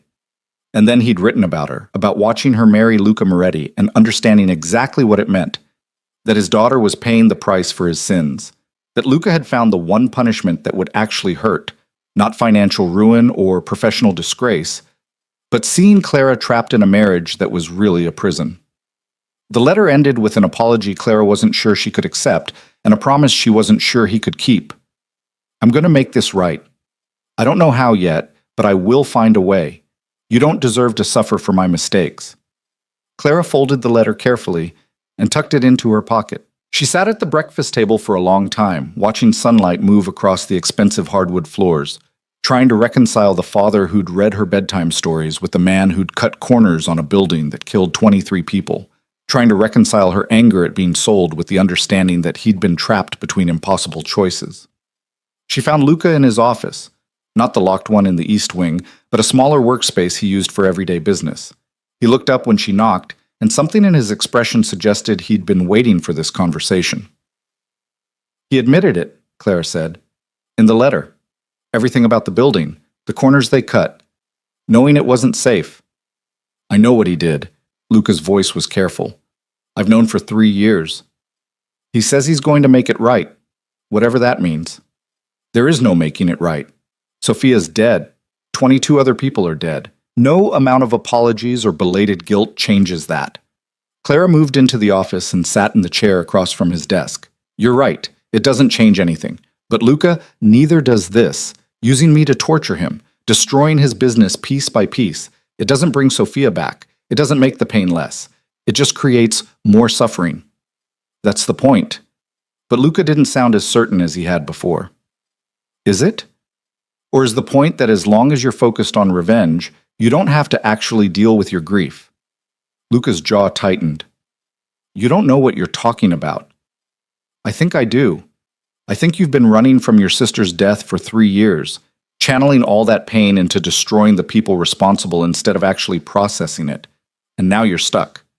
Because if you let go of the revenge, what do you have left? Nothing. The word came out raw, honest. I have nothing left without this. You have yourself, your life, the possibility of actually healing instead of just surviving on rage. Luca stood abruptly and moved to the window, his back to Clara. You make it sound simple, like I can just decide to forgive and move on. But every time I close my eyes, I see her. Every time I walk past her room, I remember what she was supposed to become. The building she would have designed, the life she would have lived, and I can't just let that go. Clara stood and moved to stand beside him. I'm not asking you to let it go. I'm asking you to acknowledge that revenge isn't the same as justice, and that using me to punish my father makes you complicit in the same kind of cruelty you're trying to avenge. So what do you want me to do? Just release you, pretend this marriage never happened? Let your father off without any consequences? I want you to make a choice, Clara said, not out of rage or grief or some promise you made at a funeral, but out of who you actually want to be. The man Sophia would have been proud of, or the man you've become because you couldn't figure out how to live with loss. Luca turned to look at her, and Clara saw something shift in his expression. Not agreement, not yet, but consideration, like he was actually hearing her for the first time. I don't know how to be that man anymore, he admitted quietly. The one she would have been proud of. I've spent 3 years building this version of myself. I don't know what's left underneath. Then maybe it's time to find out. They stood there in the afternoon light, the silence between them heavy with possibility. Finally, Luca said, There's someone I need to see. Someone I've been avoiding because facing him means confronting something I'm not ready for. Your father? Clara guessed, remembering that both Luca and Sophia's parents had died. No. The man who tried to save Sophia. The firefighter who carried her out of the building. Luca's voice went rough. He's reached out a dozen times over the years, wants to talk. I've ignored every attempt because hearing the details of how she died, of how close she came to surviving, I couldn't handle it. And now? Now I think maybe I need to hear it, need to actually face what happened instead of just using it as fuel for revenge. Luca looked at Clara. Will you come with me? The request surprised her. Why? Because you're right. I've been running from this for 3 years, and I don't think I can stop running alone. The honesty in his voice made something crack open in Clara's chest. This was the real Luca, not the cold businessman or the calculating husband, just a man who'd lost someone he loved and didn't know how to survive it. Okay, she said. I'll come with you. They drove into the city 2 days later. Luca had called ahead, arranging to meet the firefighter, a man named David Hernandez, at a coffee shop in Brooklyn. Clara watched Luca's hands tighten on the steering wheel as they got closer, saw the muscle jumping in his jaw. We can turn around, she offered, if you're not ready. I'll never be ready. That's the problem. Luca pulled into a parking spot and killed the engine. But I need to do this anyway. The coffee shop was small, local, the kind of place that served actual good coffee instead of just expensive coffee. David Hernandez was already there, sitting at a corner table. He stood when they entered, a man in his 50s with gray hair and the weathered face of someone who'd seen too much tragedy. Luca. David's voice was gentle. Thank you for finally agreeing to meet. They shook hands, and Luca introduced Clara simply as his wife. David ordered them coffee, and they settled into an uncomfortable silence that Clara finally broke. You were there, she said. The night of the fire. I was. David looked at Luca. I've wanted to tell you what happened for 3 years, but I understand why you couldn't hear it. I can hear it now, Luca said, though his voice suggested otherwise. Tell me. David took a breath. We got the call at 11:47 p.m., structure fire, residential building, multiple people trapped. We arrived 6 minutes later. The building was already engulfed. The fire had spread faster than it should have because of the faulty wiring in the walls. And the exits, he paused. The exits were blocked. Storage in the stairwells, security gates that weren't up to code. Every safety violation you can imagine. Luca's hands clenched on the table. Clara reached over and covered one with her own. He didn't pull away. We went in anyway, David continued. Got most people out of the lower floors, but the 8th floor, the smoke was too thick. The structure was compromised. My captain called us back, said it wasn't safe, but I could hear someone up there, a woman, calling for help. Sophia, Luca said. I didn't know her name then, just knew someone was alive and needed help. So I went back in. Found her in her apartment. She was conscious, scared but coherent. I got her to the window, started to bring her down the ladder. David's voice cracked. We almost made it. We were 3 floors from the ground when part of the building collapsed. The vibration threw us. She fell. Luca made a sound like he'd been punched. Clara tightened her grip on his hand. I tried to catch her, David said, tears streaming down his face now. I swear I tried. But she was already unconscious from the smoke. The fall. It was quick. The medical examiner said she wouldn't have felt anything. That's supposed to make it better? Luca's voice was barely controlled. No, nothing makes it better. But I've lived with that night for 3 years, replayed it 1,000 times, wondered what I could have done differently, and I needed you to know that she fought, that she didn't give up, and that in her last conscious moments, she knew someone was trying to save her. The coffee shop had gone quiet around them. Clara realized she was crying. Luca was staring at David like he was trying to reconcile this story with the version he'd built in his head. Why did you want to tell me this? Luca finally asked. Because I've seen what happens to the families left behind. Some of them heal, find ways to move forward. Others get stuck in the grief. Let it consume them. Turn them into people their loved ones wouldn't recognize. David met Luca's eyes. Your sister died trying to live. She didn't die so you could destroy yourself seeking revenge. She deserved better than that. And so do you. Luca stood abruptly. I need air. He walked out of the coffee shop, and Clara started to follow, but David caught her arm gently. Give him a minute, he said. This is the conversation he's been avoiding for 3 years. He needs to process it. Clara sat back down. How do you do it? Live with something like that? Therapy. A lot of therapy. And the understanding that I did everything I could. That sometimes tragedy happens despite our best efforts. And that carrying guilt for things outside our control doesn't honor the people we lost. It just creates more suffering. He blames my father, Clara said, for cutting corners on the building, creating the conditions that killed her. And he's not wrong to assign responsibility, but there's a difference between holding someone accountable and letting that need for accountability destroy you. Luca crossed that line somewhere along the way. Clara looked out the window to where Luca stood on the sidewalk, his shoulders shaking. I don't know if he can find his way back. That's why he brought you, David said, because some part of him knows he needs help, that he can't do this alone. Clara found Luca leaning against the car, his face wet with tears he wasn't bothering to hide. She stood beside him without speaking, just present.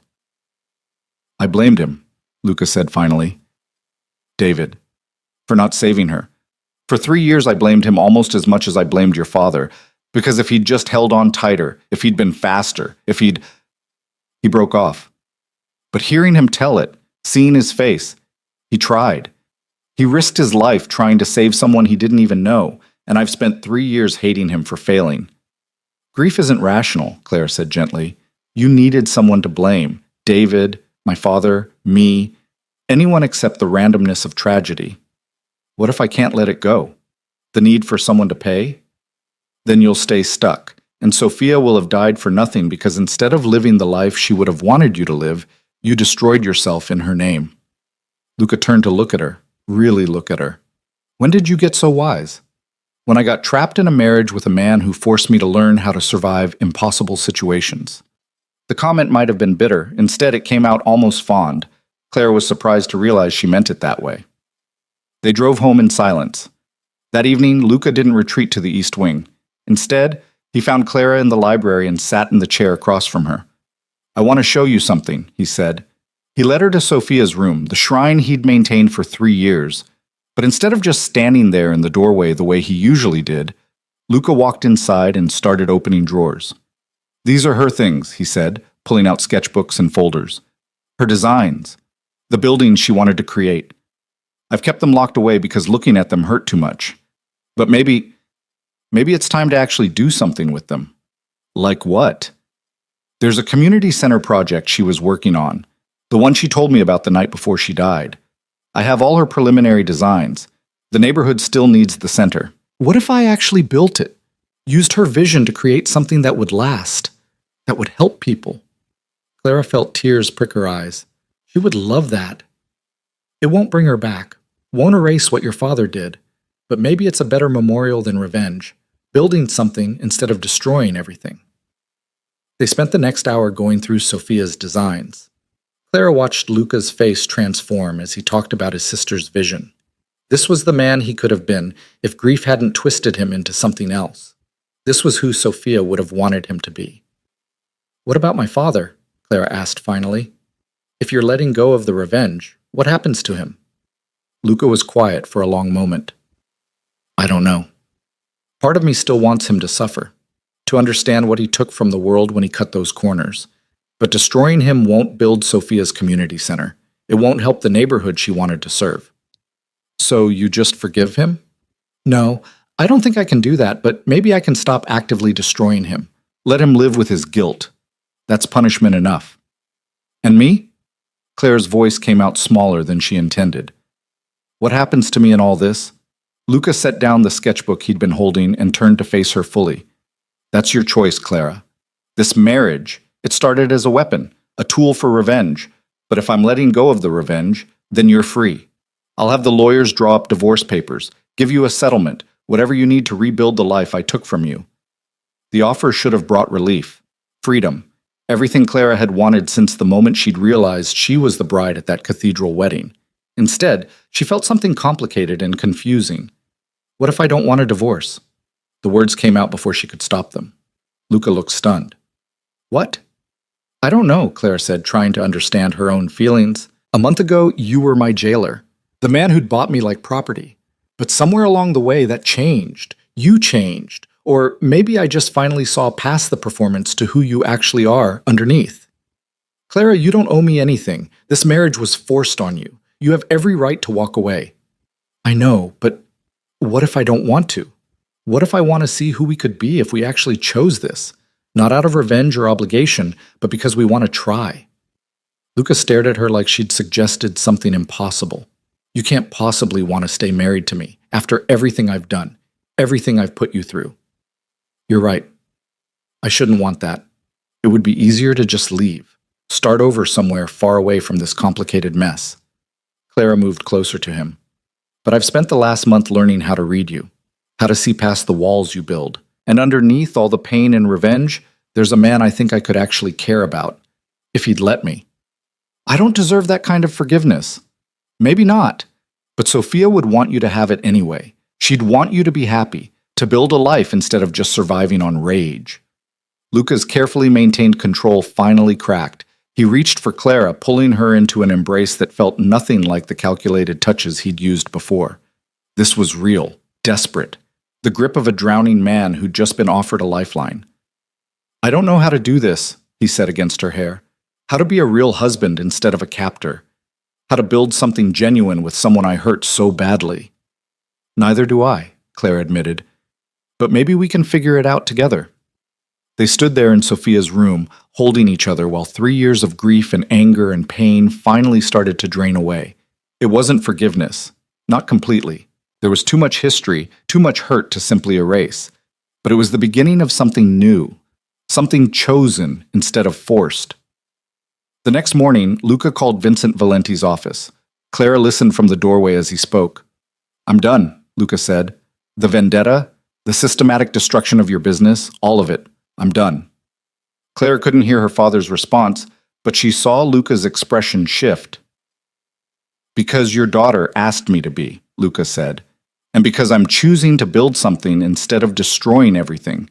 You'll still have to live with what you did. That's not something I can or will forgive, but I won't actively ruin you anymore. He paused, listening. She's fine, better than fine, and that's all you need to know. Luca's voice hardened. You sold her to save yourself. Don't expect me to give you access to her now that I'm releasing my hold. He hung up and turned to find Clara watching. Was that okay? I didn't ask if you wanted to speak to him. I don't, Clara said honestly. Not yet. Maybe not ever. He's still my father, but what he did, to Sophia, to all those people, to me, I'm not ready to forgive that. That's fair. More than fair. Over the following weeks, the house transformed. Luca started the process of building Sophia's community center, throwing himself into the project with the same intensity he'd once directed at Revenge.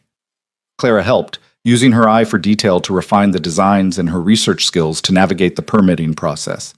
They started having dinner together, real conversations instead of hostile silence. Luca told her about growing up with Sophia, about their parents' deaths, about learning to run a business empire while still practically a kid himself. Clara shared stories about her work authenticating art, about her mother leaving, about the moment she'd realized her father valued money more than integrity. Slowly, carefully, they built something real. Marco showed up one afternoon and found them working together on the community center plans. He pulled Luca aside, and Clara could hear their conversation from the next room. You look different, Marco said. Lighter, like you're actually living instead of just surviving. Clara happened, Luca said simply. She forced me to see that revenge wasn't healing anything, just creating more damage. So you're actually trying to make this marriage work? For real? Yeah, I am. And she wants that too? After everything you put her through? Apparently, I don't fully understand it either, but I'm not questioning it too hard in case she comes to her senses. Clara smiled from where she stood in the other room. She didn't fully understand it either, how she'd gone from hating Luca to actually caring about him, but she'd learned that the human heart was more complicated than logic allowed, that you could resent someone for the pain they caused, while also recognizing the pain that drove them to cause it. 6 months after the wedding, the community center broke ground. Luca insisted on a small ceremony, just family and a few key people from the neighborhood that would benefit from Sophia's vision. Clara stood beside him as the mayor gave a speech about public-private partnerships and community investment. When it was Luca's turn to speak, he stepped to the microphone with Clara's hand in his. This building exists because of my sister, Sophia Moretti, he said.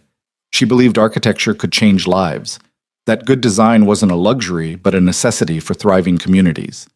She died before she could bring this vision to life. But today, we begin the work of building her dream. His voice caught, and Clara squeezed his hand. He looked at her and found the strength to continue. For 3 years, I let grief consume me. Let it turn me into someone my sister wouldn't have recognized. But someone very wise reminded me that the best memorial to Sophia isn't revenge against the people responsible for her death. It's building the kind of world she wanted to create. This is the first step. It won't be the last. After the ceremony, they stood looking at the empty lot that would soon hold Sophia's community center. Luca put his arm around Clara and she leaned into him. Thank you, he said quietly. For what? For seeing past what I'd become to who I could still be. For refusing to let me destroy myself completely. For staying when you had every reason to run. Thank you for letting me, Clara said. For choosing to build instead of destroy. For actually trying to be a real husband instead of just a captor. We started in the worst possible way, Luca said. A forced marriage, lies, revenge, everything wrong. And somehow we're finding our way to something right. Clara turned to face him. It's not perfect. It's not the love story anyone would choose, but it's ours. Luca kissed her then. Not the performative kiss from their wedding or the careful kisses of early reconciliation. This was real, full of promise and possibility, and the understanding that they'd survived the worst and might actually build something beautiful from the ruins. A year later, Clara stood in an art gallery in Soho, her art gallery, the one Luca had helped her open, using his business connections and her expertise to create a space dedicated to emerging artists. The opening night was packed with collectors and artists and people who genuinely cared about art for its own sake, rather than just as investment. Luca appeared at her elbow with champagne. You did it. This is amazing. We did it, Clara corrected. I couldn't have made this happen without your help. I just provided capital and connections. The vision was all yours. Clara looked around the gallery, at the carefully curated pieces, at the excited conversations happening in corners, at the world she'd built from the ashes of the life she'd lost. Do you ever regret it? Letting go of the revenge? choosing this instead? Luca considered the question seriously. Sometimes I still get angry, still think about your father and what he took from me. But then I think about Sophia's community center, about this gallery, about us. And I realize that the life I'm living now, the one where I actually build things and care about people and try to be better, it's what she would have wanted. The revenge kept me stuck. This lets me move forward. Do you think she'd forgive you for what you did to me in her name? I hope so. But more importantly, I'm learning to forgive myself, to accept that I was broken and made terrible choices because of it, and that I'm responsible for fixing what I broke. Clara took his hand. You're doing that every day. They were interrupted by someone wanting to discuss a painting, and Clara excused herself to make the sale.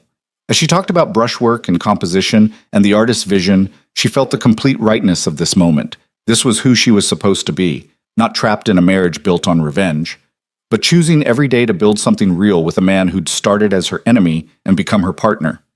The gallery opening was a success. Clara sold 6 pieces and got interest from collectors who could launch the featured artists' careers. As the crowd thinned, Luca helped her close up, moving through the space with easy familiarity. I have something for you, he said as they prepared to leave. He pulled out a small velvet box, the same one he'd shown her that first week, the engagement ring she'd refused to wear.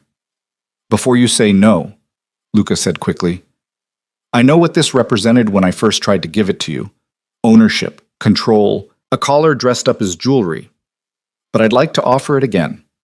Not as a symbol of possession, but as a promise. That I choose this marriage every day. That you're not trapped here, but staying because you want to. Clara looked at the ring, still obscenely large, still probably worth more than most people made in a year. But seeing it now, she understood it differently. Not as a shackle, but as a symbol of how far they'd come. Yes, she said, I'll wear it, because I choose this too. Luca slipped the ring onto her finger with hands that shook slightly. Then he kissed her, and Clara tasted salt from tears she wasn't sure belonged to her, or to him, or to both of them. They drove home through the city streets, past the construction site where Sophia's community center was taking shape, past the office building where Luca ran his empire with slightly more ethics than before, past all the markers of the life they were building together. The estate didn't feel like a prison anymore. The gates that had once kept Clara trapped now felt like protection. The beautiful rooms she'd rattled around in alone were now filled with art she'd chosen, and books they'd read together, and the accumulated evidence of a life shared. That night, Clara stood in what had become their bedroom. Not his, not hers, but theirs. Luca came up behind her and wrapped his arms around her waist. I love you, he said, the first time he'd said the words without caveat or qualification. I don't know when it happened. Maybe it was the moment you pushed back against me in the library. Maybe it was watching you refuse to break under pressure. Maybe it was hearing you tell me I could be better than what I'd become. But somewhere along the way, the woman I'd taken as a weapon became the person I can't imagine living without. Clara turned in his arms. I love you too. Even though loving you is complicated and messy and probably says something questionable about my judgment, I love the man you're becoming, the one who builds community centers and supports art galleries and actually tries to be good even when it's hard. We have a strange love story. The strangest, Clara agreed. We started with a forced marriage and threats and revenge. Most people would say there's no coming back from that. But we did. We did. They stood there in their bedroom, in their house, in the life they'd chosen despite everything that should have made it impossible. The beginning had been terrible, painful, built on lies and grief and all the wrong reasons. But they'd survived it. And in surviving, they'd built something real. Months turned into years. The community center opened a celebration from the neighborhood and praise from architectural critics who recognized Sophia's vision in every detail.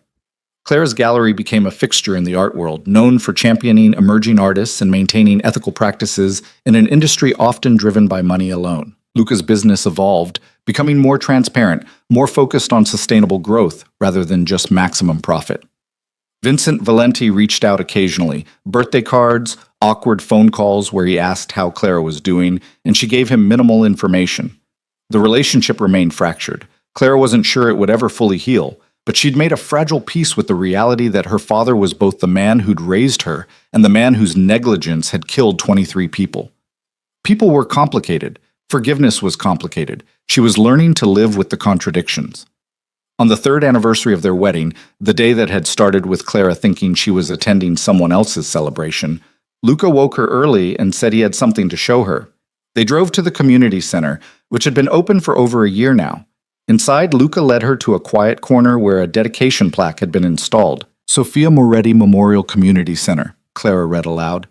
Built in honor of a woman who believed architecture could change lives and communities could heal. May her vision continue to inspire those who use this space to build better futures. Below that, a second plaque had been added, new, shining. This center stands as testament that from tragedy can come purpose, from grief can come growth, and from the darkest beginnings can emerge the brightest lights. Built with love by her brother Luca, with profound gratitude to Clara, who showed him how to build instead of destroy. Clara felt tears streaming down her face. "Luca, you saved me," he said simply. "When I was drowning in revenge and grief, you threw me a lifeline. This center exists because Sofia dreamed it, but it's real because you reminded me that I could honor her by building rather than destroying." Clara turned to him, this man who'd bought her like property and somehow become her partner in the truest sense. "We saved each other. I was drowning too, in a life that felt small and meaningless. You forced me to be stronger than I knew I could be, to fight for what I wanted, to build something real instead of just surviving." They stood in Sofia's community center, in the dream she'd never lived to see realized, and chose each other again. Not because they had to, not because of obligation or revenge or any of the terrible reasons that had brought them together, but because they wanted to, because they'd learned that love built from ruins could be stronger than love that had never been tested. The marriage that had begun as a weapon had become a choice. The vows spoken under duress had been rewritten through years of actual partnership. And the woman who'd walked down that cathedral aisle believing she was attending someone else's wedding had found a life she never could have imagined. Clara Moretti stood with her husband in a community center built from tragedy and looked toward a future they were creating together. It wasn't the life she would have chosen if someone had offered her a menu of options.